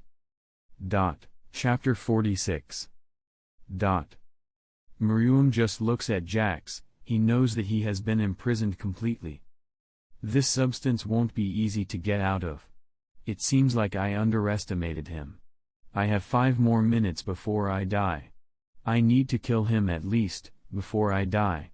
Thinks Miriam, as his mind is now back to being calm. He wanted to die with Komugi. But he knows that it is impossible now. Jax just looks at Miriam and Fwash. Jax casually kills both Yuppie and Poof, with no effort at all, just squashing them to death. Miriam doesn't look surprised or sad at their deaths at all. His reaction is to only take a deep breath. Jax looks at Miriam one last time and he says, "Ant King, you are lucky. If the Queen had landed anywhere else in the human world she would have been killed by the advanced nations." Jax just shakes his head again in disappointment. You just simply got arrogant and assumed that this is all humanity has to offer. You are absolutely wrong. Humanity is so far along on its game that the ants never stood a chance, continued Jax, as he walked forward and got close to Miriam, who was covered in the bungee gum bubble. The Ant King just looked at Jax calmly. There is no anger or wavering of emotion on the Ant King's face. Suddenly the king pointed his arm towards Jax. His arm turns into an angry red color and swells, and a mouth with rows of teeth appears on his palm. Jax immediately jumped back. Slowly Nen gathers at the mouth of Miriam's hand. Boom! A roaring cannon Nen blast shoots towards Jax. But bungee gum stops the blast, and the gum extends. Miriam notices this and he puts even more Nen into the blast, making it strong enough to easily blow up a mountain. Pop! The bungee gum bubble suddenly pops, unable to handle the raw power that Miriam uses. But the blast didn't stop at that, as it goes straight towards Jax, obliterating everything on his way. When Jax sees this, his eyes narrow a little at this. This blast has a wide range attack and can be dispersed if countered at a weak point. Analyzes Jax in a split second, his body already knowing what to do. But I already know the perfect plan on how to deal with this situation. Very fast, needles are created from Jax's aura, forming countless miniature needles which Jax controls with just a wave of his hand. The needles start combining together and form a pyramid with the point pointing towards the center of the Nen blast. Jax just sighs at this a little, surprised that this was actually the best move. He would have used the cards from Greed Island to teleport next to Miriam and hit him with a sneak attack, but that seems to be a move worse than the current one. But after that 1 hour I will be especially vulnerable. I could be poisoned and the ability just gives me the perfect decision in that 1 hour, and no more.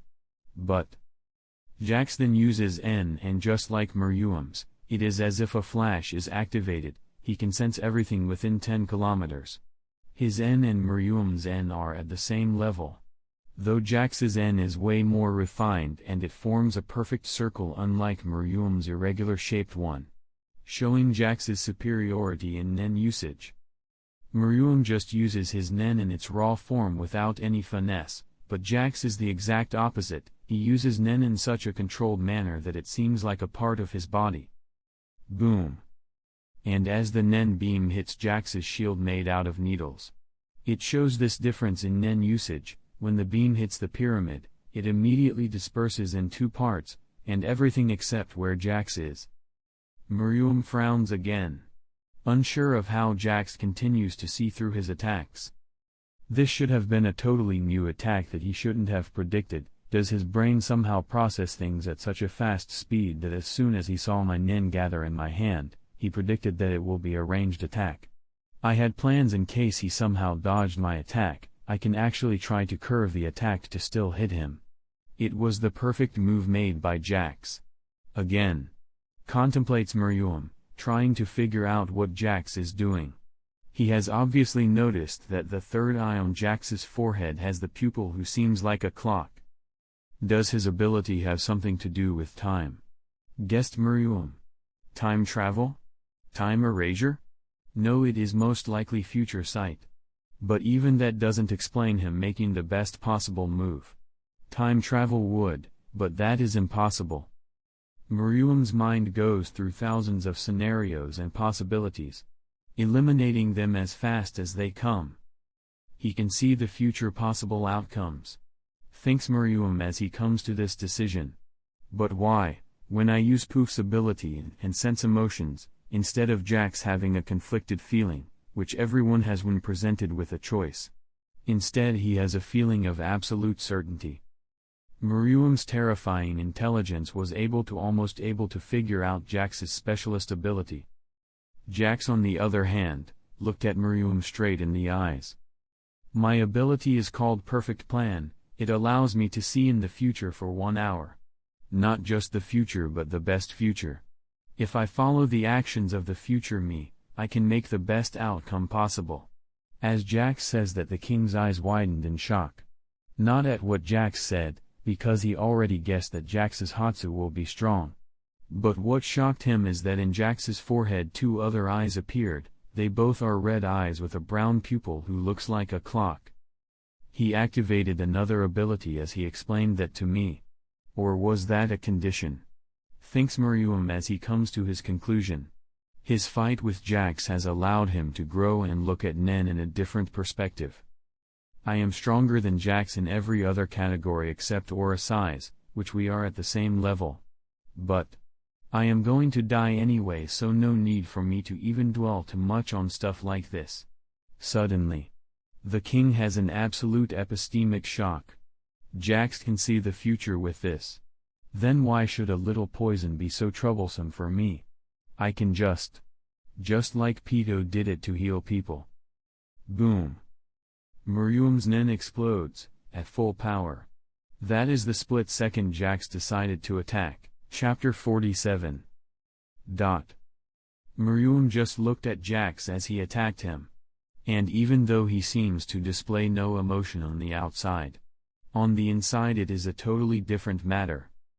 So Perfect Plan isn't so perfect after all, thinks Miriam as suddenly his Nen stopped flowing out of him.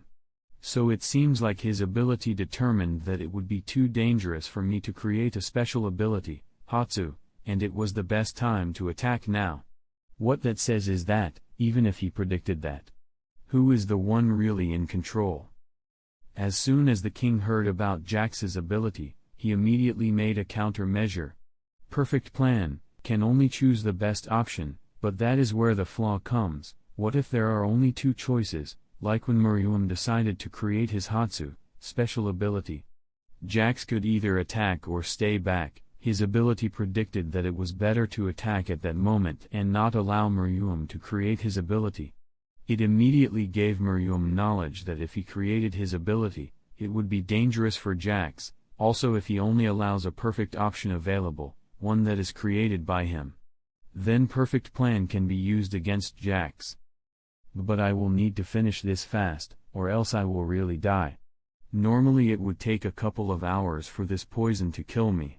But it has been shortened to minutes due to me being in high-level movement all this time, making my body more susceptible to the poison and making it move faster along my body. Analyzes Miriam, his mind coming up with thousands of actions that he can think of and deciding to take an action to make Jax do his perfect action. Immediately Miriam goes on the offensive as Jax is coming towards him.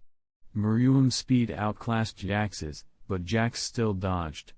Just as Miriam expected, so he used Yuppie's ability, and created fleshy tentacles behind his back, each of them having a knife-like edge at the tip. Also 2 more pairs of arms appear, making it a total of 6 arms. Plus with his metallic exoskeleton, Miriam looks nothing like his previous self. Immediately before he can even finish his transformation and attack Jax, Jax jumps back, this being the perfect move possible at the moment. But this made Jax be on the air, so Miriam attacked him. Fwash! During this split second, Miriam, as he is using his end to sense everything within his surroundings, he senses needles punctuate Jax to move him backwards. Fwash! Seemingly dodging Miriam's attacks. But suddenly Miriam points towards Jax's cheek and says, "You have a small cut in there." And truly, a small cut appears on Jax's cheek. Miriam just smiles at this. It seems like your ability isn't something almighty, after all. You did get hurt, something that definitely was the perfect move for you, but it means that any other move and you would have gotten worse than a small cut. Meaning that, if you didn't have this ability, you would have been dead a long time ago. 7. Miriam's nen expands again, starting to create a Hatsu, special ability, especially made to save him from the poison he is currently dying of.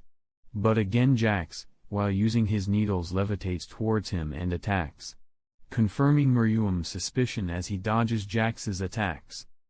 But suddenly Jax's nen transmuted into string and it wrapped around Miriam, who easily broke out of it, but he then is almost entrapped again by a bungee gum slingshot. 2. But at this time, just as Miriam is about to make another dodge, Jax just takes a deep breath and poof! Deep purple. He breathes out smoke, immediately surrounding Miriam. He sees this and notices that Jax is right beside him, ready to attack. But suddenly, Jax clasps his hands going for the attack. Scream! A dark space appears between his hands. He is using Na's ability, and the king is confused as suddenly. Swash! His arms on his left side all disappear. But Miriam isn't panicking at all when he sees this. He just jumps back, his arms all regrow back as he uses Yuppie's ability to create new ones. Immediately the king flies towards Jax again, ready to attack. Jax just gathers nen towards his hand and says, "First comes rock." The king is immensely faster than him and is in front of Jax, but big bang attack. And as Miriam's attack is about to hit him, Jax just slips past it as a lightning trail appears behind him. And he surprises Miriam on that split second as he hits in the stomach. But the king has already learned a lot from this battle, as he took no damage due to having used KO to gather all of his aura at the point of impact, and together with his exoskeleton, there was no damage inflicted to him. But for Jax that was another story, as the tentacles from Miriam's back moved and with the blades at their tips. Fwash! But due to him using Ken to spread his nen and keep it steady like armor, no major injuries appeared. But he still can't defend completely from the attack as countless cuts appear all around his body. This is also another difference between them, as Miriam has an exoskeleton, he is unlikely to get any injuries like Jax, making his defense stronger, especially with Yuppie's ability reinforcing it and even giving Miriam a crude form of regeneration. As Jax is momentarily injured, Miriam takes that chance to jump back. Jax's reaction to not allowing me to create my special ability means that his perfect plan has already seen that I will succeed. Celebrates Miriam as his nen jumps up and it gathers together to truly form its ability. But suddenly Jax gets up and with its injured body he smiles and says, "Pain Packer." Putting a huge amount of nen in this ability, allowing him to take it past its limits even though he has only 40% compatibility on transmuter nen. He creates a huge sun in red armor/cloak around him. And as Miriam sees this, he can't help but be a little annoyed. He stops creating his special ability, which he has been doing a lot lately, and he transforms all of his 6 hands into dark red as they bulk up and small moths appear on their palms. Huge amounts of nen are gathered into it and Boom. A huge nen beam goes to hit the miniature sun that Jax just threw towards him. But as Miriam was doing that, out of the ground under him needles packed with powerful nen, and they immediately go for Miriam's head. Usually the chance of them hitting anything vital was almost impossible. But, with Jax still using perfect plan. Fwish. As the king turns to look at the needles while he is still attacking the miniature sun, the needles pierce his eyes. Chapter 48. Usually Miriam is able to sense something that moves with his N, as his Nen can sense any movement with it, even while fighting. But he didn't sense this. Meaning that they were here before the battle even started. Thinks Miriam, as even while needles are stabbed into his eyeballs, he has to suppress the pain and keep concentrating, or else he will be hit by the giant sun made of Nen if he stops his blast. He just closes his eyelids to stop the needles moving any further and making his brain into mush. When Jax senses this using his N, he can't help but smile a little at this. Though perfect plan can only be used once a month, it doesn't mean that I am stupid enough to not prepare the battlefield in my favor and make a new move that the perfect plan can calculate to make it perfect in a scenario. As suddenly out of the ground, hundreds of more needles come out and stab him. Most of them obviously can't penetrate his exoskeleton, but the joints are still open a little and slash. One of the legs of Miriam is cut off. So he immediately decides to stop his beam and use Yuppie's ability to create bulky armor around himself. Boom. As the sun made out of Nen hits him. And while this move has extremely high attack power, plus with it being packed with strong Nen, made it dangerous, even though it is at 40%. Suddenly Miriam noticed with his N that even while the heat around him was trying to burn him, though it's not doing any danger to him, his new bulky exoskeleton is keeping him 100% safe. But his armor still got softer, just like metal does when it is heated up.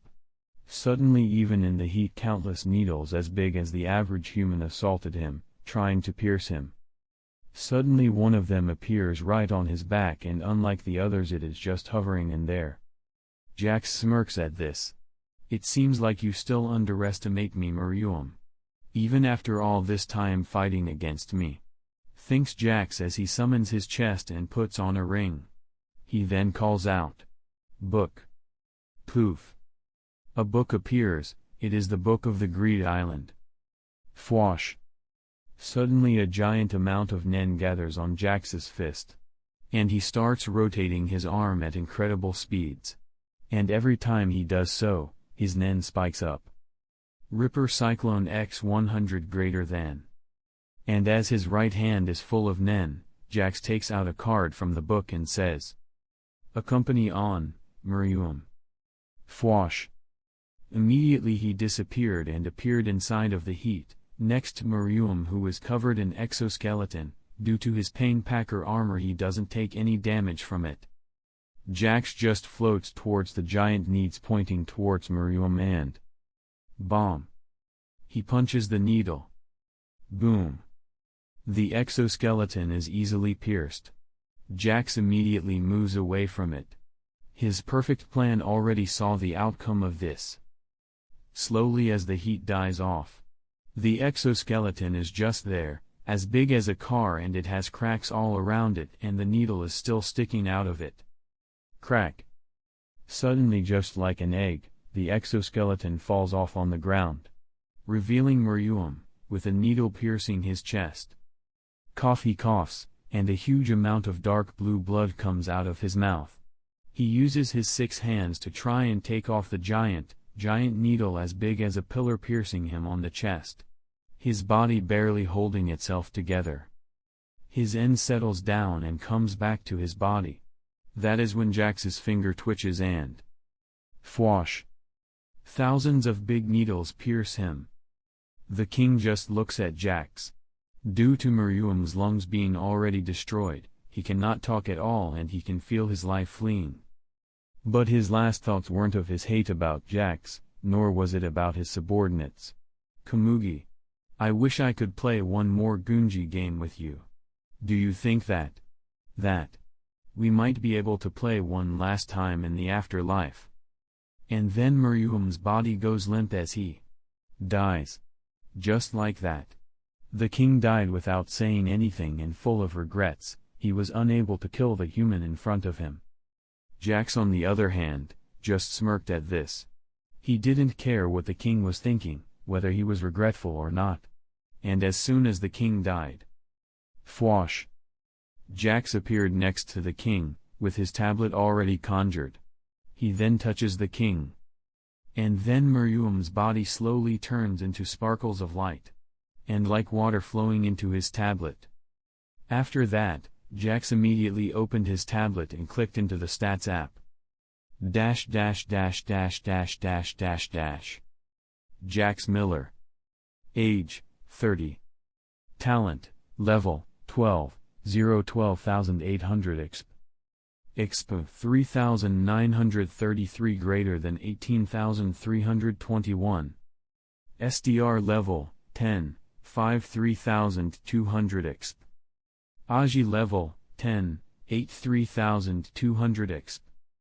End level, 11, 6,400 exp. Nen amount, level, 11, 6,400 exp. -- Ha ha ha ha ha ha ha ha ha. Immediately maniacal laughter comes out of Jax. His body shaking out of joy as monstrous and violent aura flows out of his body. No longer showing any of his control, as his feelings surfaced. All of this battle only lasted under 5 minutes, showing the speed that they were both moving at was incomprehensible. Jax's aura rises even higher as it slowly gains a red tinge to it. He then pulls out a card from his book and says, "Accompany on, gone." Ah ha ha ha ha ha ha ha ha. His laughter still echoes as he flies off towards where Gon is. On the other hand, Gon is unconscious in Killua's back. His body seems all thin and dried out, as if he would die soon. When Fwash! Suddenly out of nowhere, in a bright flash, Jax appears next to them. He just looks at them. Killua is immediately freaked out. After all, Jax never has always been mysterious. Also, even though his body seems uninjured, his suit that he usually wears in perfect form is ruined. It seems to barely hold itself together. Jax frowns as his eyes wander towards Gon. So he did something stupid, it seems. Removing the limiter is a fate worse than death for some people. Even if he is healed, he will never use Nen again. Says Jax with a frown on his face. Suddenly, he just says, "Book." Poof. And the Greed Island book appears. Which surprises Killua extremely. After all, that is impossible to use outside of Greed Island. Suddenly he pulls a card Killua was familiar with and Jax casually says, "Angel's breath." And the figure of an angel appears and it blows a breath towards Gon, using it on him. Chapter 49. Jax POV. Angel's breath. As I use the card on Gon, I notice that as the angel-like figure appears and blows a breath towards Gon. But it has no effect. I immediately notice the problem. It is his own Nen, it's cursing him. And the curse is no joke either. Though I personally do have some ways to exorcise Nen, I even have one who might possibly save Gon, but it has so many conditions and it can only be used on myself. So really I don't have any way to save him. When Killua sees that Angel's breath has no effect on it, he looks at me with a desperate look on his eyes, trying to see if I have some solution to this. But I just shake my head. Killua's head hangs down and he goes running again. As he does so, I say to him, "Go towards the palace, there the Hunters Association will arrive soon. So there should be some medical staff arriving. Gon can't die yet. I still owe him a favor after that." He doesn't stop, but I already know that he heard me. He immediately activates his speed of lighting and starts running towards the palace. I wanted Miriam to release his limiter too.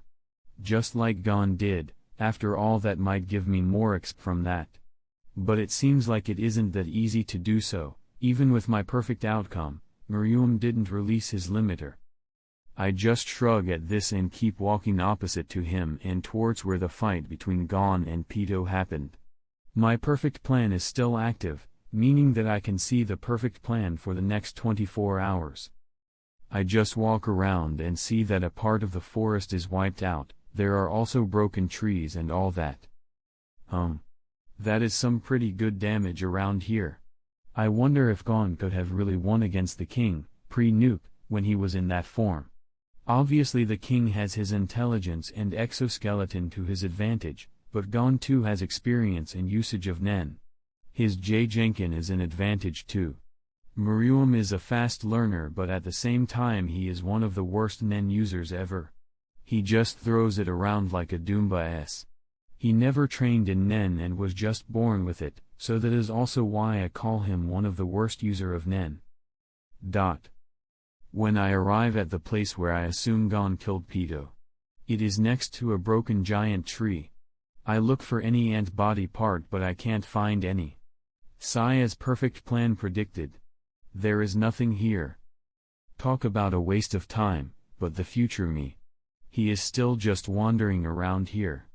Okay, now I see that he just turned back and went towards outside of NGL? I conjure my needle dragon and immediately start flying away. It takes me almost an hour to reach the place. It is a city just outside of NGL. Yeah, I know what I have to do now. This is the city where I left Mikasa. So I find the house that I bought for her to stay, while she awaits my return. As I enter I see Mikasa in a pile of books reading. It seems to be some cooking book. General POV. Mikasa just looks at Jax. In her eyes there is a certain light that wasn't there before. He looks at the book that she is reading. It's a book with the title How to Cook the Best Chicken. Chicken is Mikasa's favorite food. Think Jax as he observes Mikasa's body language. Jax smiled a little at this. So you are back, Mikasa? Mikasa just turns around and looks at Jax in the eyes. Kinda. My memory is very fuzzy. It feels as if there is a darkness around them. Was I dead? Her eyes are blank like always, her silver hair. Jax observes all of this, taking in her body language. Yep. So tell me, how was death like? Mikasa just looked down at her hands, displaying a panicked look on her face, and she starts breathing heavily. Death was absolutely terrifying. There is no afterlife. I didn't even feel anything, it felt just like I blinked my eyes. I couldn't remember anything when I woke up 2 days ago. So when we die, we disappear, huh? Says Mikasa as she looks at Jax with desperate eyes. What do you think about death, Jax-sensei? Jax just walks towards Mikasa and pets her head. Don't worry about such useless things like death. As long as you are strong enough you won't die. Mikasa just relaxes as Jax pets her, but she still seems unsure of this. But no one can beat old age. No matter how strong someone is. Jax just smiles at this. I wouldn't be so sure of that.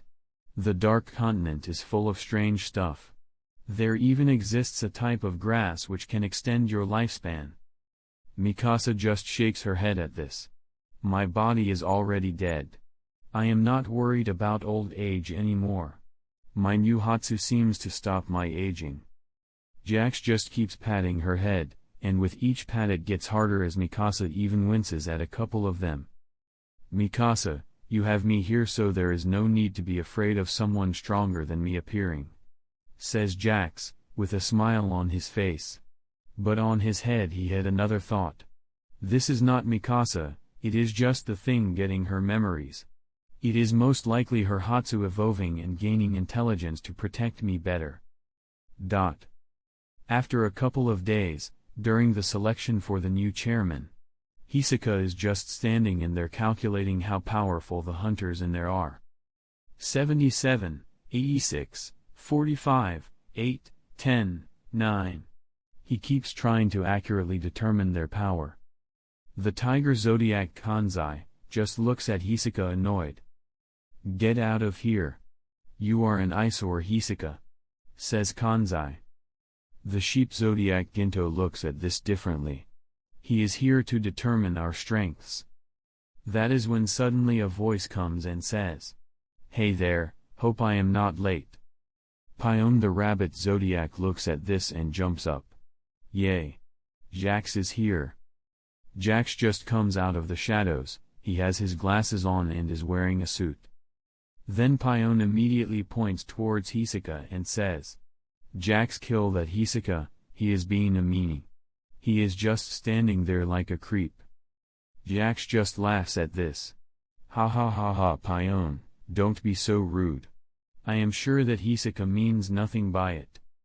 He then looks at Hisoka. "Right, Hisoka?" asks Jax as he looks at Hisoka, whose eyes are completely wide. Comment. I can't see anything. But he is dangerous. He has gotten stronger, thinks Hisoka, remembering the last time he met Jax, it was during Greed Island. Chapter 50.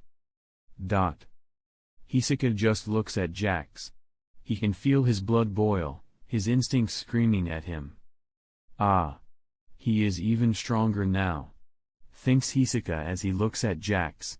I can't sense anything, but his power is terrifying. Hisola looks around. No one else notices. Not even I can. But my instincts are screaming. Right, Hisoka? Says Jax. Hisoka finally comes out of his stupor. He notices that Jax just asked him if he is causing trouble or something. He wasn't really concentrating on what was being said. Hisoka just gets up and shrugs. Well, I wasn't really bothering anyone. He just looks at Jax, and a smile appears on Hisoka's face. Wanna fight? Asks Hisoka, as he looks at Jax's nonchalant eyes. Jax just scratches the back of his head. Sure, I guess. Just gotta make it fast then. Hisoka smiles and goes to grab a card, but Fwash! His eyes widen as he feels someone softly gripping the back of his neck. What? Thinks Hisoka, as he sees that Jax is no longer in front of him. His body is filled in cold sweat, like a prey afraid of the predator. He couldn't even take out a card and was defeated. Hisoka just sighs at this and puts his hands up. I give up. Hisoka, even though he lost, he has a smile on his face. So, it seems like I am not that strong. His rubber-like nen naturally acted to this, flowing out of his body and Fwash! Flying towards Jax. But he is no longer behind him. Hisoka feels a voice behind him again say, Vailp, that is that then. See you later, Hisoka. I am just gonna vote now. Yawn. Hisoka looks at this with a complicated look on his face. He doesn't even see me as a threat at all. Well, he did give me a new perspective. But Hisoka and Jax aren't the only people in the room. The Zodiacs are also surprised at how strong Jax really is. Obviously, as a 3-star hunter, he truly has to be strong, but this strength. He is the strongest hunter on here. Think all of the hunters inside the voting room. Jax just walks casually towards the voting box and puts in the paper with the name Cheadle, Yorkshire. Hisoka then just starts walking towards the exit upstairs. Clack clack. But that is when he hears a puppet-like clacking sound. He looks at where the sound is coming and out, and Illumi in his disguise comes out. 95. Calculates Hisoka, but even this good number. It still makes Illumi seem too boring when compared to Jax. As Jax voted, Mikasa walks past him and votes too. Hisoka also gives Mikasa a side glance while he is talking with Illumi. He is a little shocked at her change, and she can feel that she is extremely dangerous compared to before, where she used to be only about his level. And he was confident in defeating her. He looks at Jax again. Is he the one who made her like this? Another 2 days pass, and the gathering of all of the hunters is held. Periston wins with the votes. But Jax doesn't seem interested in this at all, as he just looks at Jing, trying to determine how much raw power he has. Way weaker than me. That is the conclusion that Jax comes up with. How much weaker than him? Well, no one wonders to know how much weaker in raw power a bug is. But people are still careful if it is poisonous. That is why Jax analyzes and wonders how many Hatsus Jing has that might make him a threat. After all, a Nen battle isn't just raw power. He knows that the best, especially with how he defeated Miriam. But he still can't use perfect plan in another month. That is when suddenly everyone in the room stops for a second. Everyone but Jax, that is, as he just frowns a little. As expected. Some things are still dangerous to me. Nanika. That thing is really dangerous. Thinks Jax, already knowing that this is the result of Nanika healing Gon.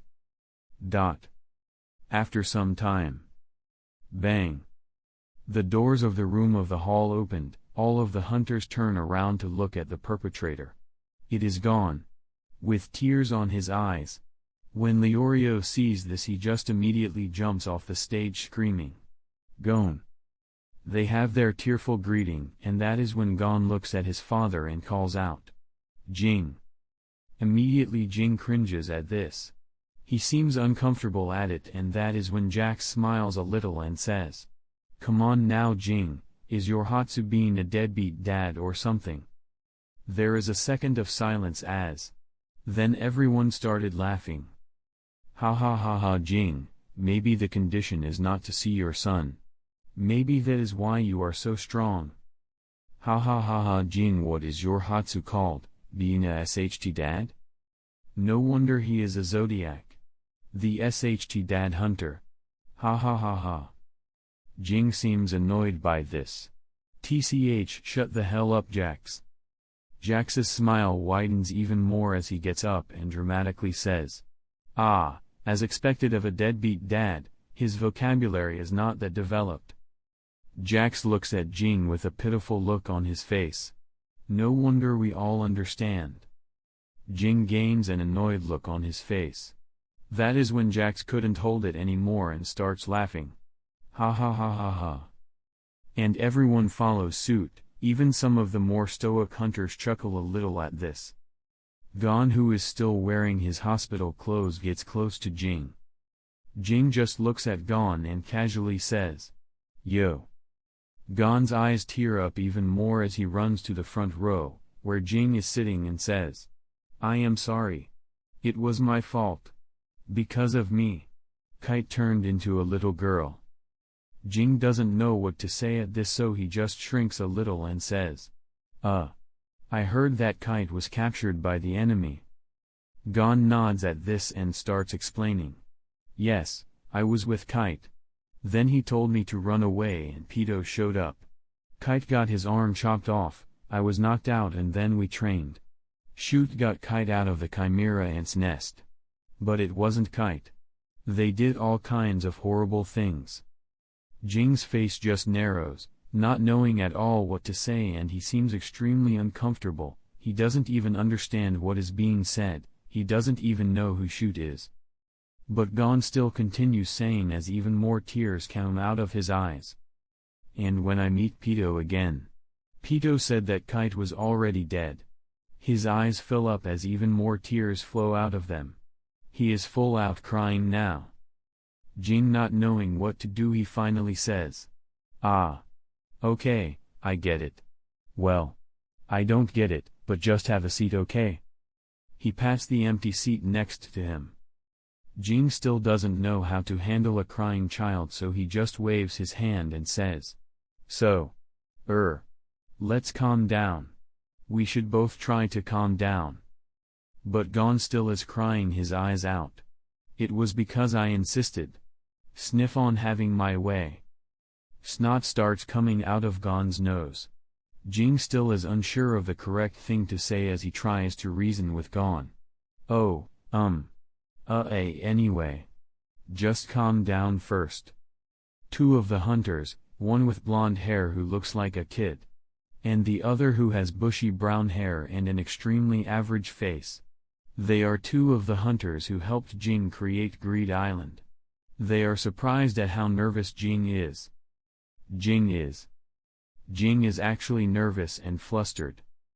Gon still continues saying as even more snot comes out of his nose. I should have been the one who died. When Gon says that is the moment Jing's face gets serious. Gon, that isn't true, says Jing, with a serious voice. He took you along because he believed in you. He told you to run away because he had underestimated the enemy. If he hadn't thought you capable, Kite wouldn't have let you accompany him, no matter what you'd said. Jing frowns slightly as he still continues saying. It was his fault that he misjudged the enemy. But Gon is about to say before he is interrupted by Jing. I know, says Jing. You are also at fault for being too weak. You should feel responsible too. Gon with tears and snot in his face just nods. Don't make the same mistake, advises Jing. And you should apologize to Kite, not me. You didn't say clearly whether he is dead or alive, but either way you should apologize. As Jing says that, he points towards the exit door up the stairs of the hall. Gon just nods at this. Yeah. The conversation between them continues like this. But Jax just looks at this from the sidelines with a strange smile on his face. He was extremely amused by the scene in front of him. Jing is really good at bullshitting his way out of things, thinks Jax, already seeing through Jing. Everyone in the room is concentrated in this conversation. After all, this is a goldmine of good drama. Finally, as their conversation ended, Gon went up the stairs, but he turned around one last time towards Jing and said, Jing, can I see you later? Immediately Jing just scratches his cheek with a finger and said, I am a busy man. That is crap, Jing, shouted Jax, and after that other hecklers immediately started insulting Jing too. Aren't you his father? You deadbeat dad.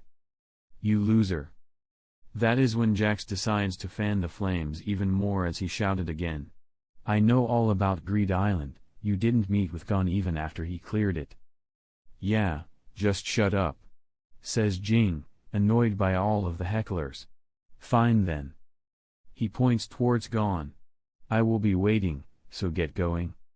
What the hell, you sht father? Tell him something like see you later or love you son, says Jax, amused and trying to add more fire to the other heated up hunters. Jing just turns towards Jax, pointing at him. Shut the hell up, Jax, you are just trying to stir up trouble. Jax acts angry at this. Hey, sht father of the decade, stop accusing me. Why don't you try being a better father instead? Yeah, you brain-dead illiterate sht father. You are a loser, Jing. And just like that, people started throwing things like cans, shoes or such things together, Jing whole booing him. After that whole fiasco, Cheadle Yorkshire is chosen as the new chairman of the Hunters Association. Jax used this experience to amuse himself further. And the next day some shocking news was made by Nasabai Hwee Guo-ru, the king of the Kakan Empire. As Jax is in his own private hotel room, with the TV on, he is completely naked. He just took a shower. He looks at the fat man on the TV as he announces to the whole world. We, the Kakan Empire, declare we shall carry on the dreams of humanity and advance our reach to the Dark Continent. Chapter 51. When Jax hears the announcement, he has a huge smile on his face. He just gets up and goes to the drawer. He pulls out simple black pants and a sleeveless white shirt and simple underwear. This is contrary to what he usually wears, from his suits and all that. Suddenly and slowly a dangerous aura comes out of his body. But instead of exploding out his nen, it comes out in a controlled manner.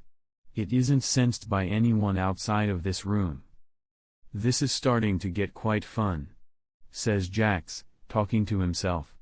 As his aura completely shakes the building that he is in, just like an earthquake. Hey. Mikasa, you can come out now. Suddenly, the balcony door opens and Mikasa comes inside. Jax just summons his floating treasure chest and opens it. Taking something out, it is a book, as wide as a dictionary.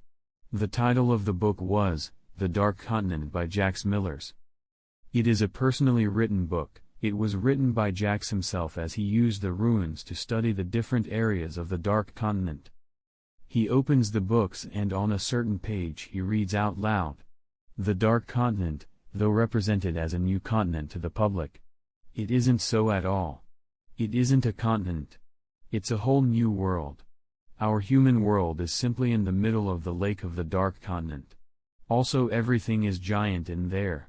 Even bugs are bigger than the humans in that place. Also dinosaur-like creatures litter the place. Jax just keeps reading out loud for Mikasa, so she can understand what this and how the Dark Continent, as he told her about the 5 calamities that humanity brought back. Mikasa just sighs at this and says, "That isn't a place that humanity is ready to go back to." Just smiles at this and he closes the book. Yep, humanity is Phuket if somehow a mass number of those creatures arrive here. Mikasa seems thoughtful of this and comes to the conclusion. Even nukes wouldn't be enough. We would self-destruct most likely. Jax nods at this. Humanity is willing to sacrifice millions of clueless people and have many different suicide attacks to survive. Mikasa frowns at this. But in the end we would be lucky to survive as a race whole. Jax on the other has a completely confident look on his face. Oh, I wouldn't be so sure about that. I am sure that billions of people will die. But in the end only the cream of the top will survive. True, it would be only the top scientist, then users, leader etc., but it would definitely rush humanity to get stronger. Mikasa seems unsure of this. But from your information, humanity also came from the Dark Continent. That means that they ran away because they couldn't handle its harsh environment. Jax has a surprised look on his face. Right. That is another way to look at it, I guess. But now it is different. Back then humanity didn't have flying ships, neither did they have bombs like the poor man's rose. Also humanity evolves better when in war and danger. After all, the poor man's rose didn't develop because there was peace around but because the world was at war. Mikasa immediately looks at Jax with an uncertain look on her eyes. Jax. Don't tell me you plan to bring the creatures from the Dark Continent here. Jax just laughs when he hears Mikasa say that. Nah, I am not that crazy. Mikasa releases a sigh of relief at this. Suddenly Jax's face morphs into a malicious smile. I am crazier. I plan to bring humanity back to the Dark Continent and conquer it. Ha ha ha ha. Mikasa's eyes widen. He can see the look on her teacher's face and the laughter of absolute joy coming out of him. Humanity is going to rule the world under its feet. Like it is supposed to be. Says Jax as he interlocks his fingers. Do you know what makes me nervous? It's the future of humanity. Not ruling the whole world and not being an intergalactic species. Mikasa's eyes widen as she hears her teacher say such things with such certainty and confidence as if he already knows that humanity will achieve this. He is absolutely mad. Thinks Mikasa, but her feelings on this are already decided. I see. Then I will still follow you. To the ends of the world and keep you safe, Jax. He smiles at this. I know. Mikasa. But his eyes had a certain look on them. I see.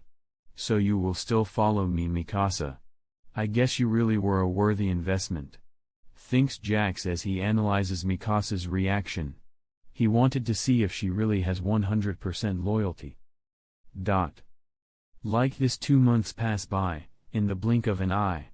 On the first floor where the place where the princes and princesses are supposed to reside, Princess Camilla, she is a beautiful woman with long, fair hair worn in an intricate hairstyle, with some locks falling on her back, others were tied above the nape of her neck and framing her face. She has clear eyes and long eyelashes. She is wearing a blue dress as she waves at the people boarding the ship.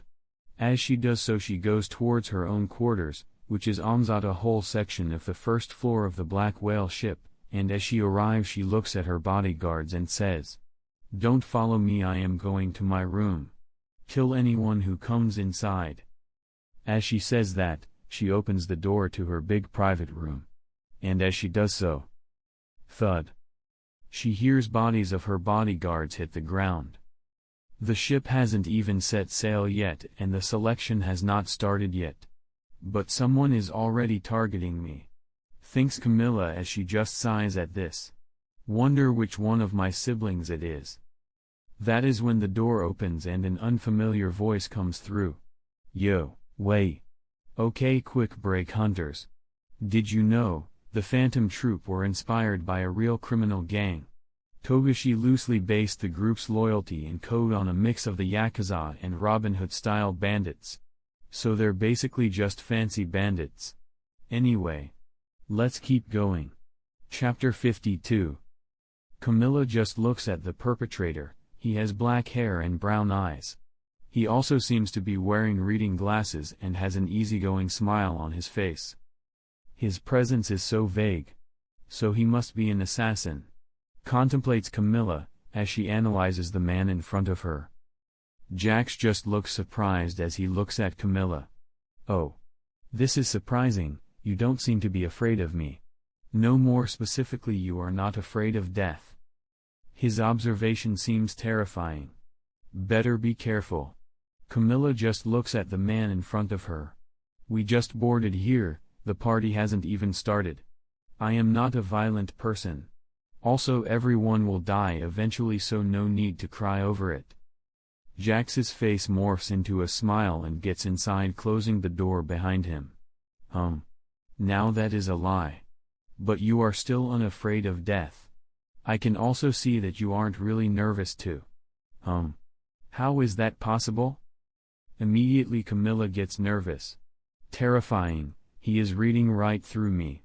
Better provoke him to kill me or else this man will see through me. Just shut up and kill me already. You are boring me. You really are not good with women, says Camilla, nonchalantly. Jax's smile widens even more. So you are rushing me to attack me. You seem to be really inexperienced with nen battles. Anything you say or do can be used against you. And by observing what you are doing and your calm reaction, you most likely have a revenge-type ability. But even then, you are still too calm. After all, even revenge-type ability users are careful. If I try to kill them in one shot, they will still try to prevent that. But you are different, so I came to the likely conclusion that your ability is activated by death. But something doesn't add up. You still don't fear death. So, the only logical conclusion is that somehow your revenge ability, most likely it also kills the one who kills you.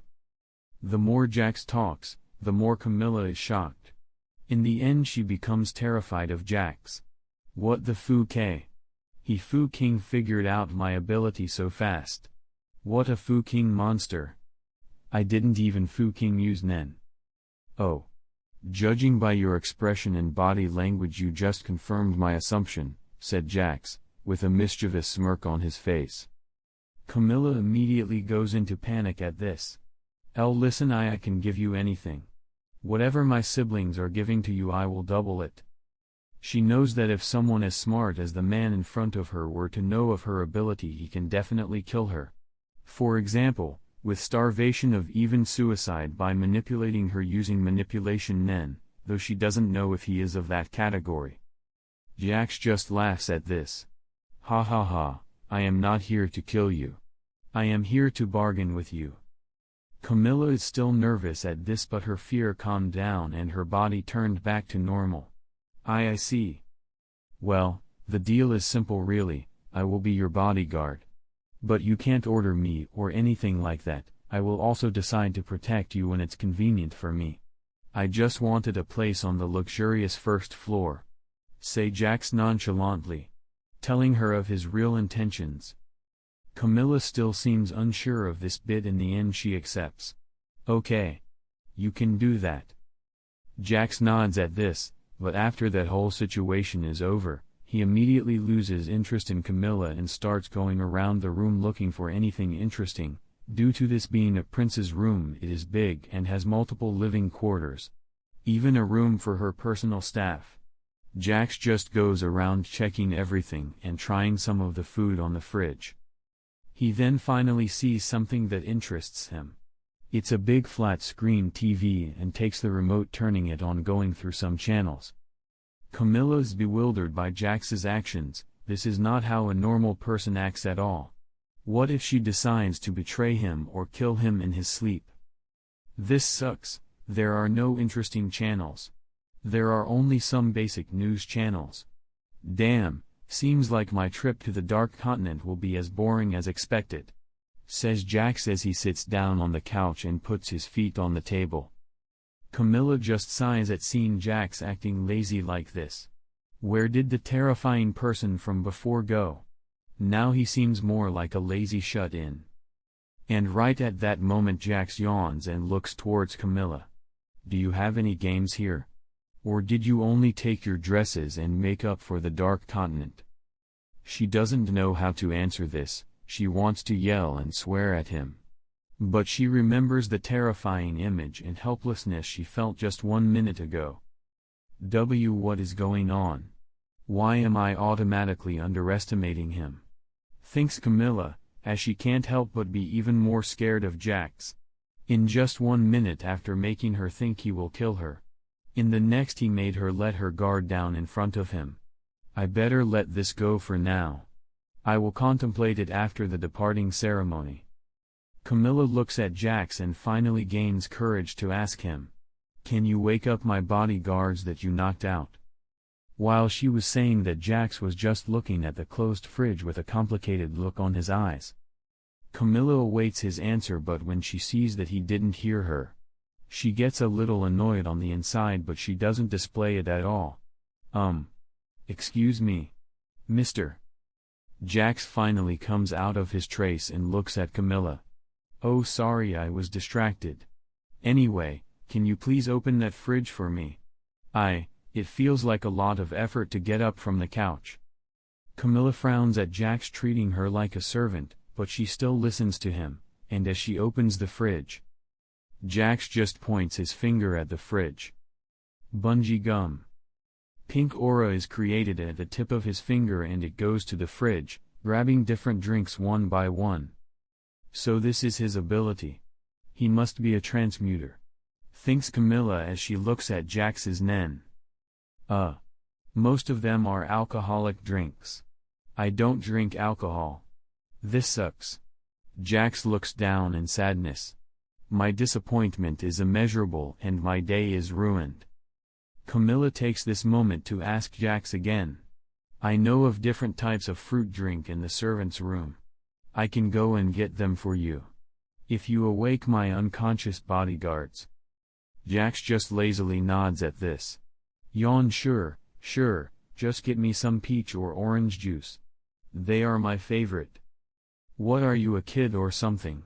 Camilla can't help but criticize Jax in her head.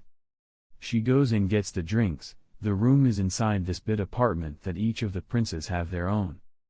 As she comes back, she sees something that extremely annoys her. Jax is just there, sleeping on the couch. Snore.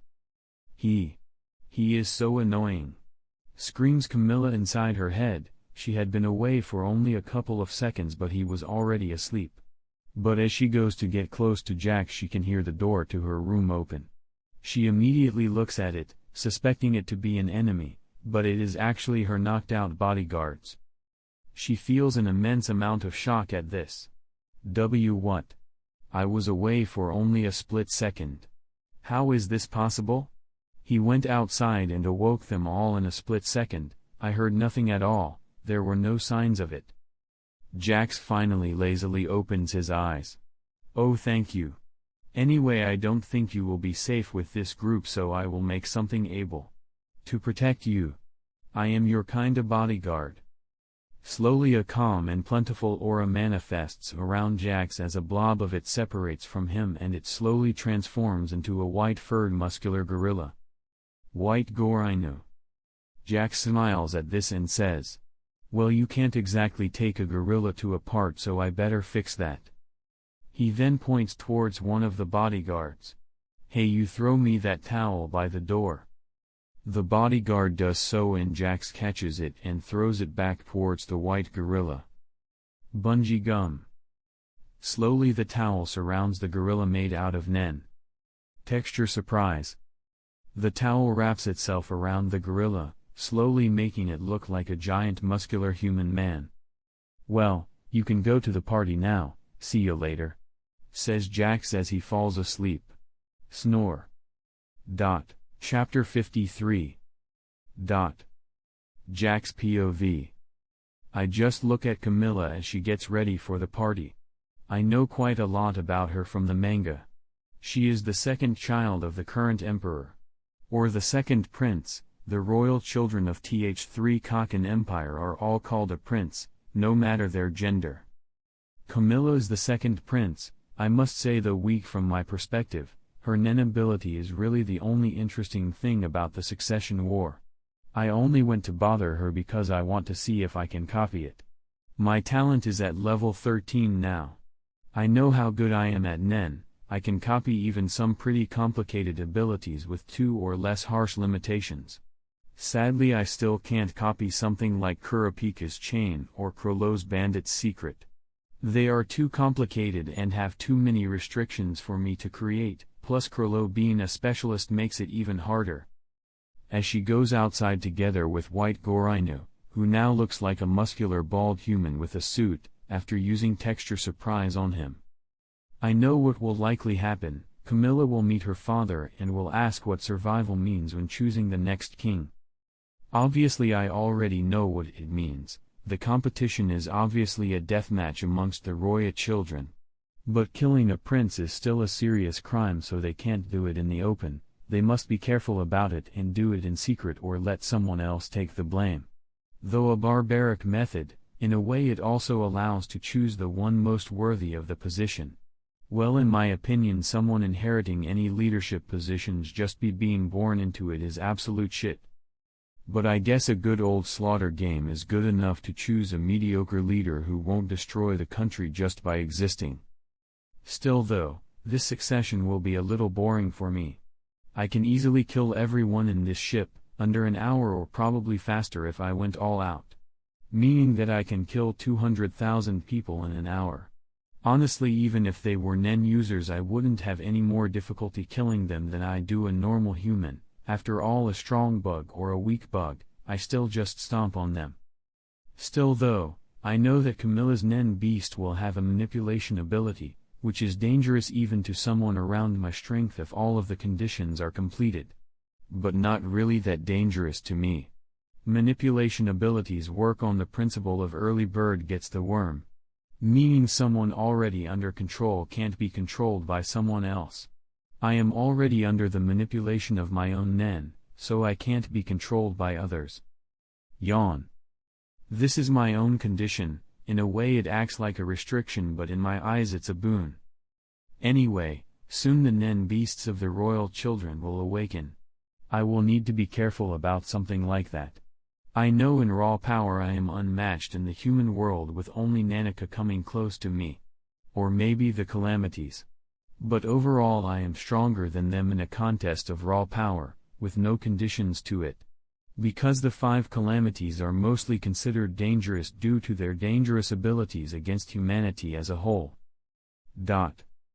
After a while, Camilla finally comes back with her bodyguards and my monkey nen beast. I was just playing some RPG games and reading some comics. These things can give some good look into the imagination and possibilities that I might be able to develop with nen. After all, my ability literally works like an RPG. Well, in reality it's nothing like it. The whole RPG feel of it are just the conditions needed for me to get the EXP and use it. Though I did use my love for games to develop this ability. It is actually more like a ritual used to make me stronger. I just dispel texture surprise on white Gorinu, turning him back to the white-furred gorilla that he is. I just look at the guardian spirit beast that has manifested itself between Camilla, who seems to have an annoyed look on her face. It seems like it's not directed towards me. That is as expected. I did put a needle on her head after all. My manipulation is a little more subtle than the usual, it simply creates a better opinion of myself on the victim, slowly turning them into an ally. Anyway, I see that her guardian beast is the same form as in the manga. It has a cylindrical shape, in which the upper part is comprised of several tentacles with sunken tips that protrude outwards as if they were the branches of a tree. The lower part of its body extends like a great mantle and ends up forming a kind of skirt. Benjamin is as annoying as always. He should just die for my sake, that stupid brother of mine, says Camilla, in a trace of anger. But she stops as I break her out of her trace as I say, I see. So you have developed a nen beast. It must be the parasitic type since it doesn't seem to be formed by your nen. Also you can't see it, and since I can sense a couple presences like it, it must mean that it somehow has to do with the royal competition. Though I say all of that, as if I just understood it. I actually got it from the manga. No one is that good at coming up with shit, but they don't know that, as Camilla and some of her bodyguards stop and look at me with shocked looks on their faces. Camilla releases a sigh to calm herself down from her anger, and looks at me with a smile on her face. If you were really my bodyguard, I would have this succession war as good as won. As she says that, I see that her nen beast reacts in some way. Is she invoking one of her conditions in getting control over me? That is highly possible. I just smile at this. Anyway, princess, I would be careful if I was you. You can't really hide your intentions too well, I already told you. As a nen user, you will need to be careful about stuff like this. By just saying that, you already gave out that your guardian beast has its own category and is a manipulator. I can see Camilla's face cringe for a split second. I mean, I understand where she is coming from. I am literally just nitpicking at everything she does and getting vital information from it. Well, I am a very good detective with talent equal to 1 in a billion. So I can easily read her thought-provoking and what she is thinking just by minuscule hits given away by her body language. That is the time when nen beasts of the other royal children are fully awakened and start moving around the rooms. And they even entered ours. They range from different forms, one looks like a giant mouse, one looks like a dragon, and there are even some one-eyed small creatures. The other people in the room except the princess, who can't see them, are on guard. The princess notices the others' reactions and immediately asks one of the bodyguards what is going on, and he replies, "Nen beasts are all around us. This has become dangerous, Princess Camilla." I just smirk at this. Let's see how dangerous it really is. Boom. My nen violently explodes out of my body and it immediately encompasses. I look at the beasts and my malicious ren turns my aura completely dark. I just look at the beasts and tell them to scram. Chapter 54. General POV. As Jax's malicious nen explodes out of him, the guardian beasts all stop, though they are beasts. They too have instincts, as they freeze in place, in absolute fear of the monster in front of them. Jax's eyes are shadowed in darkness as he says, "Get out, or I will devour you." Immediately the guardian nen beasts scamper away. Camilla and her bodyguards are all shaking at what they felt. Something that should be impossible to exist. It is said that nen battles aren't decided on raw nen alone. But this monster is in a category of its own. They sensed how he manipulated his nen to just stay inside the room and not affect anyone outside of it. They are unsure of what is scarier, him having that amount of aura, or him being able to control it in such a way that would be impossible even for the most talented person. Jax, on the other hand, turns towards Camilla again and smiles. "Camilla, be a dear and make this war interesting, won't you?" Camilla is immediately shocked out of her fear. She looks at Jax. Even though he used his aura to intimidate the guardian beasts, she still feels like some of her servants are almost mentally broken down for Jax just using his aura. Why do I feel like this? Thinks Camilla, as she feels an almost instinctual desire for Jax. Is this what they mean when they say that people, just like animals, want to breed with the strong? Even with how far we have come with evolution, we humans are just animals who console ourselves with our intelligence. Though she didn't notice it, Camilla was already getting affected by Jax's needle. She was having positive thoughts of him when instead she should be terrified. Also due to her close proximity and even a sliver of true admiration she feels for Jax has made her especially susceptible to the needle's effects. It is 4 hours later that Camilla was eating dinner with her mother, who has a gentle look on her face, contrary to her daughter. The meal is quiet until Camilla breaks the silence by saying, "Mother, I hope that you are enjoying the meal." "Yes, Camilla, it is quite nice," answers Camilla's mother Duazel. "So anyway, mother, I have a man that I want to charm. If I do so, I am 100% sure that I will have the succession war in my pocket.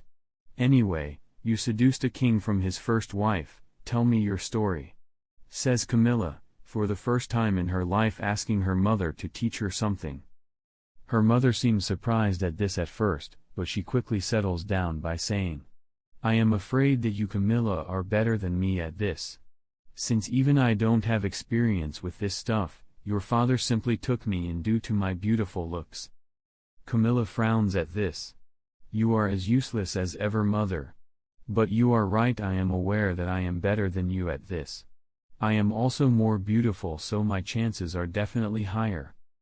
While they were talking like this, and eating the meal, Jax was sitting on the couch of the living room, and playing some games, having already connected a gameplay station on.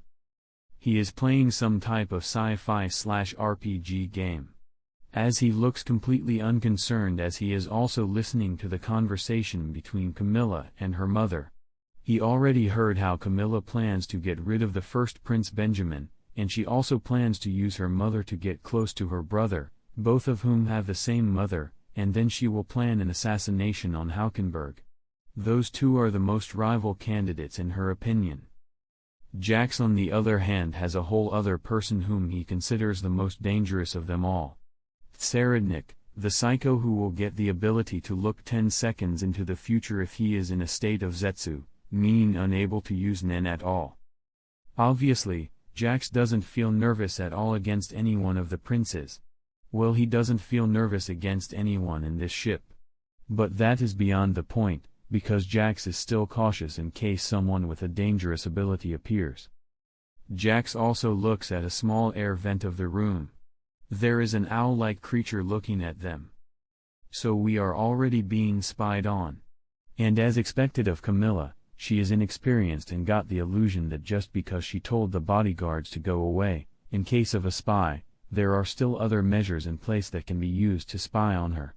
Honestly, if she wasn't a royal family member, she would most likely be just another arrogant and dumb blonde bimbo. Contemplates Jax, thinking that if it wasn't for her ability and trying to copy some interesting abilities of the Nen users on the first and second floor, he wouldn't even be here. Well, maybe he would be here. He would rather travel in luxury if he has the option to do so. Jax POV. As her mother goes away and it is late into the night, Camilla just sits on the couch next to me while I am playing late-night games. "So it seems like you are trying to seduce me," I say to her, with a concentrated look in the game in front of me. "I am at level 73, if I die light now I will lose 1 level, it will be a pain in the ass to get it back. Tell me what I need to do to get your help." Immediately little Camilla didn't even wait for me as she asked something like this. Damn, can't she just go and bother someone else? I mean, sure, I wouldn't mind spending a night with her. But she seems kinda annoying and will most likely ask me something after the deed is done. So I decide to tell her something that can be interpreted in many ways. I just smile and say, "It's simple. To get my support you just have to show me your guts. Camilla immediately nods at this. I understand. And she gets up, going to sleep to her own room. I decide to give her one last warning before she does so though. I wouldn't be so keen on sleeping without a bodyguard around. I noticed something else about your ability. She stops walking away, turns around and looks at me. My face is neutral this time. You need to also be in a state of zetsu when you are killed, don't you? I ask her, already knowing the answer. This is actually something that I caught on recently. In the manga it wasn't even mentioned. But I guess for such an ability to exist it truly does need more than one restriction, like only death to fuel a resurrection isn't enough. General POV. The next day the death of one of the royal children is announced. Camilla doesn't seem bothered at all by that, she just picks up a gun and looks towards Jax, who is still playing his games. I will show you my guts today. Jax looks up from his games and looks at Camilla with a smile on his face. I will be waiting then. But do be careful not to make any stupid decisions. Some time later, in front the first Prince Benjamin's room there is a receptionist-like personnel who also acts like a bodyguard. He hears footsteps coming towards him. That is when he turns towards the hallway and sees Camilla with a cold look on her face and a gun on her hand. Still he decided to act decently by saying, "Princess Camilla, if there is something I can take care of it for you." Camilla has a cold look on her eyes as she looks at the man in front of her. I am currently heading to kill the first Prince Benjamin. You either assist me, or you die. Choose whichever alternative you prefer. For I am kind to allow that, am I not? Chapter 55. Camilla has a cold look on her eyes as she looks at the man in front of her. I am currently heading to kill the first Prince Benjamin. You either assist me, or you die. Choose whichever alternative you prefer. For I am kind to allow that, am I not? The guard frowns at this and puts his hand behind his back to get his gun. Lady Camilla, this is not exactly my idea of a joke. Even though he said that, he can see that she means what she is saying. So he points his gun at Camilla and says, "Second Prince Camilla, I am restraining you for conspiring to assassinate first Prince Benjamin. I have recorded our conversation. If you take one step closer I will shoot." Camilla has a calm look on her face. "Is that so?" asks Camilla, totally calm at what the guard just says. "Then shoot." And then she starts walking forward. The guard is shocked at this. "Your Highness, please stop where you are. I don't want to shoot you." While he is saying that he actually has another worry on the inside. Damn it. This BTCH. Is she a counter type? The fact that she is concealing her aura completely proves with Zetsu, proves that she is a Nen user. That puts her defenses at 0, which puts her at maximum risk. So she plans to give her counter Hatsu the maximum as much power as possible.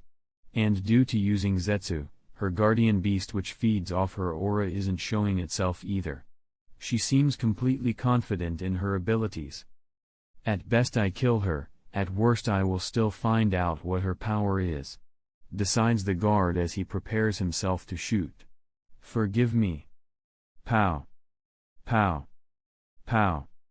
He shoots 3 times, 2 hitting Camilla in the chest and 1 in the middle of her forehead. Her eyes go dull as she falls on the ground. Immediately the guard looks a little surprised at this. Is she dead? No, I better not let my guard down and complete the requirements to my ability. He is about to get close to Camilla's corpse, but that is when he feels something strange, and a weird presence behind him. He turns around and sees a huge cat-like Nen beast that appeared behind the hum. Suddenly the cat moves her hands and starts squishing the guard into its paws and extracting his life force, obliterating his body in the process. The life energy is then transferred to the tip of the Nen beast's tail, which turns white and begins to glow. The cat-like construct then pours the life essence into Camilla's mouth. healing her injuries completely and resurrecting her. She opens her eyes and looks around. But she sees only her nen beast by her side. I have no need for a guardian beast, because I have her, thinks Camilla as she looks at her own nen beast. She smiles at this and starts going towards her brother's room. But out of the hallway two other people come. Camilla immediately recognizes them as Benjamin's guards. They both pull out guns and warn Camilla. "Do not come any closer, princess, or we will shoot." Camilla just pulls her own gun and pow! Pow! Shoots two of the guards on the head. One of them dies immediately, while the other only has a bruise on his skull as aura flowed out of his body, signifying that he is a nen user. The guard is about to attack, but that is when he hears the sound of Prince Benjamin come through his earpiece as he says, "Don't shoot, let Camilla through." The guard is angry but he complies to Benjamin's orders. Pow! But that is when another shot rings out, hitting the guard in the head again, making him angry, but he still only groans out, "Yes, sir," confirming that he will allow Camilla through. What no one noticed was a small robotic eye looking at the things happening in front of here. This is one of Jax's abilities called Cheater's Eye. It allows him to spy on someone and put it into a video recording or watch it live, which is what Jax is currently doing. He was all along observing Camilla's ability and how it worked. This ability relies on postmortem nen to boost its power, rendering Camilla virtually impossible to kill. However, the fact that death is its activation condition prevents her from negating damage she suffers without dying, and leaves Camilla powerless should the opponent not attack her directly. Analyzes Jax, wondering if there are any extra conditions or something like that to the ability. After that, he sees that Camilla goes in and argues with her brother and tries to make his guards shoot her. Jax's POV. She sure is entertaining at least. I see that one of the guards goes to restrain her. That is when Camilla looks at the guard right in the eyes and says, "You, and your family, and your relatives, I will torture you all in ways that you can't even fathom, and finally when I am good and done you will beg me for your life. And finally I will slaughter you too." The guard just looks at Camilla and calmly answers to her, "Family? Don't got one.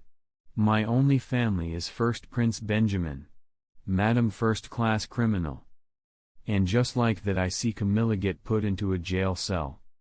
That was interesting. Anyway, let's see now. My aura immediately spreads all over the ship in a circular manner, allowing me to sense everything inside it. Boom. The whole ship starts shaking. I am sure that everyone can sense my nen, and I cannot sense every single movement happening inside the ship. Slowly, out of my nen a giant white cat appears behind me. Less than second life. Now. Fwash. General POV. Jax immediately started moving, his speed unimaginable, comparable to the speed of light. That is all he needed as he went into the different prince's room. Like Prince Benjamin, no one could even react as he sticks hundreds of needles in his brain. The same thing happened with the king and all of the other Kakan Empire royal family. Every one of them was sticked with an unbelievable number of them. Gone was the subtle manipulation that slowly works. Now he just straight out took control of all of the royal family in one shot. Saradnik was immediately killed. Jax used a double to create a weaker copy of himself in bungee gum, texture surprise to completely make his outer appearance appear like Saradnik. I no longer have canon knowledge, so I need to manipulate these unstable factors to my will, thinks Jax as he completed all of this in exactly 2 seconds.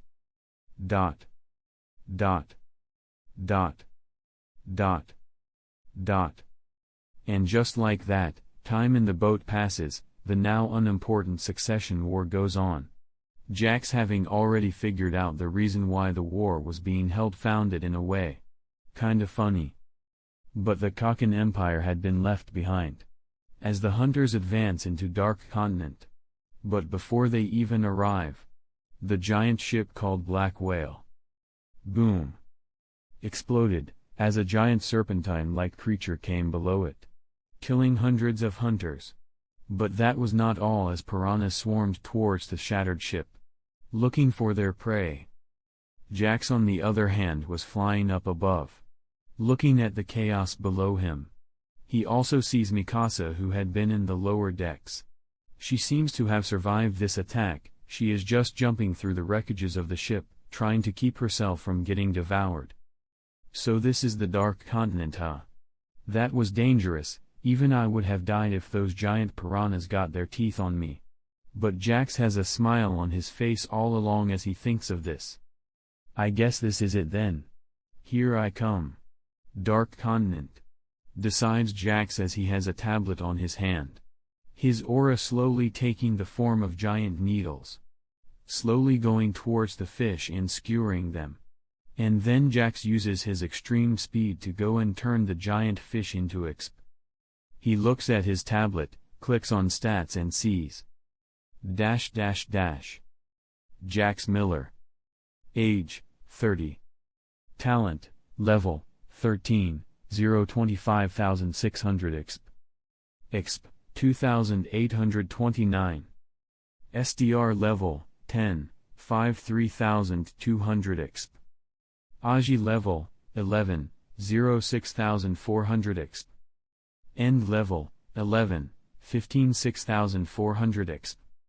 Nen amount, level, 11, 6,400 exp.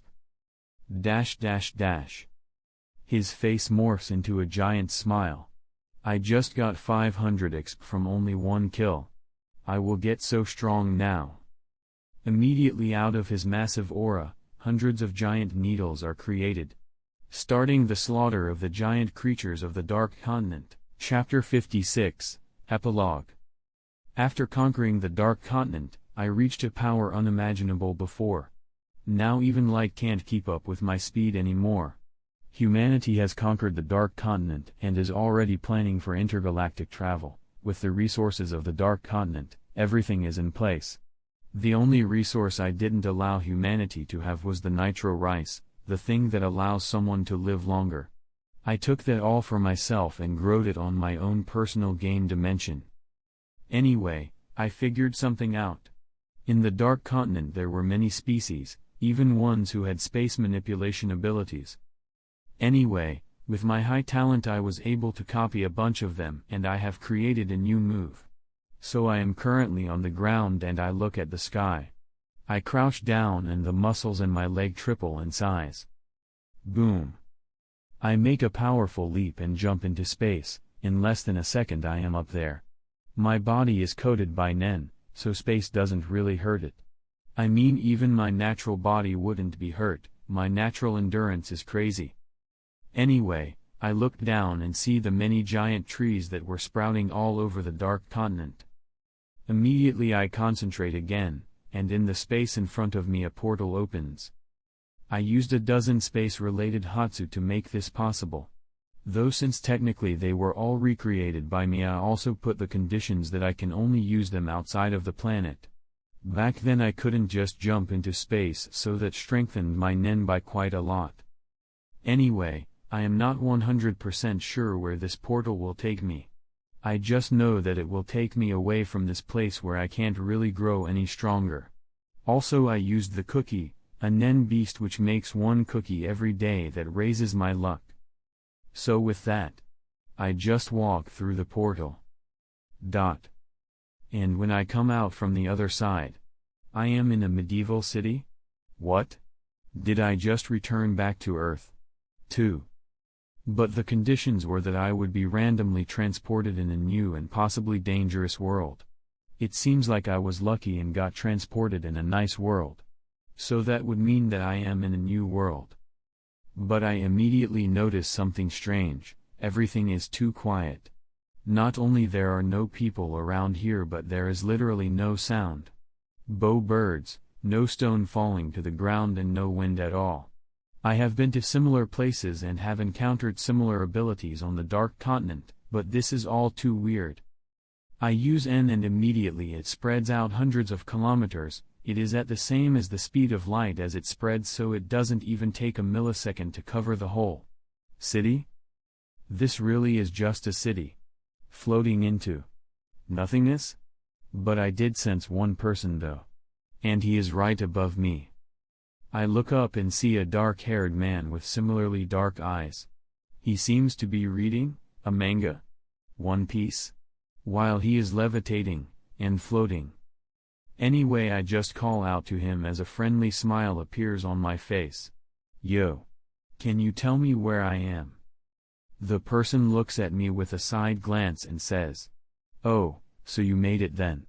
Honestly thought that you would fail. You were like the first guy I decided to reincarnate, so I was never quite sure about you. You should be grateful that you weren't born a woman or a cat. I was honestly in no control over that. I just threw you in a densely populated area and hoped that you weren't reborn as a rat." I just look at him. I don't know how to feel about this. I don't even know if he is telling the truth. This could be all a lie or something like that.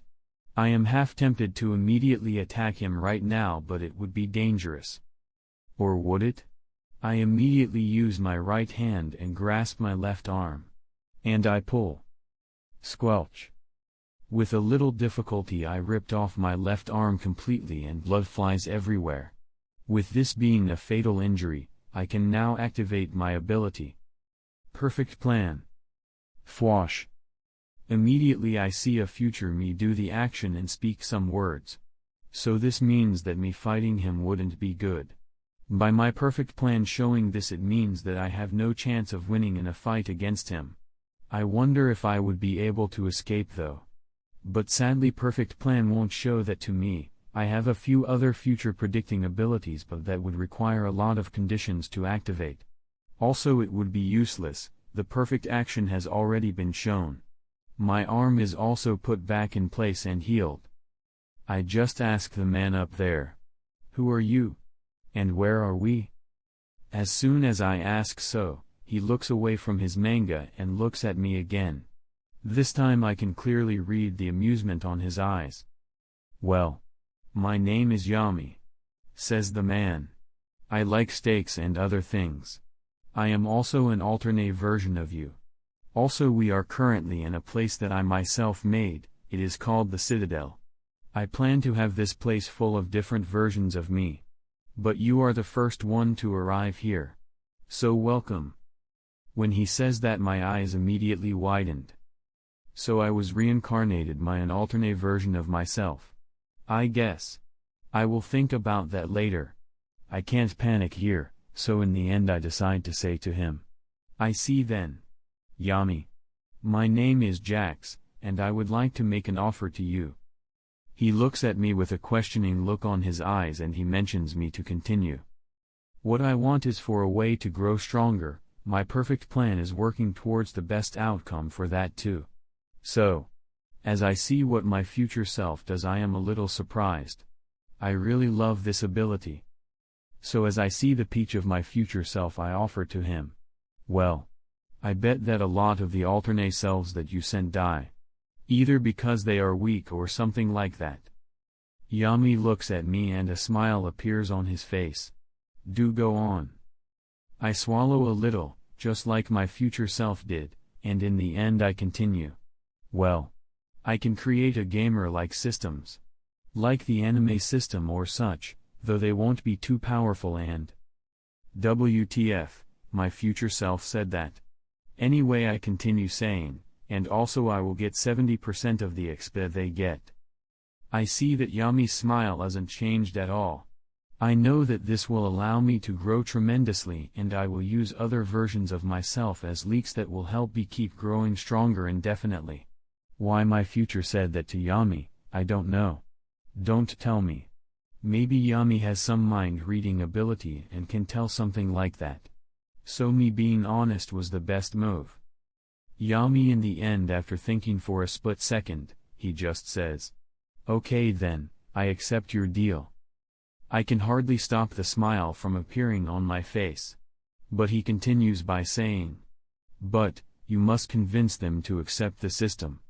Though I will allow you for the next soul that I reincarnate, you can put a system in him. Don't give him anything too powerful either. So anyway, do we have a deal? As Yami asks that, he extends his hand towards me in a handshake. I smile and clasp it. I look at him straight in the eyes as I say, yes, yes, I accept. Well then. It seems like this is the new start of a wonderful partnership, and that's a wrap, hunters. Another cool Hunter x Hunter fanfic done. Shout out to the author. Love. Check them out. If you're new, like and sub to become a hunter. Officially. It helps a lot. Check community tab. Actually post stuff. Not just endless sub begging like some bots, embarrassed smiley face emoji, that's it. Also maybe tell me what you thought of the fanfic if you feel like it. Peace. And love y'all, headphone emoji, red heart emoji.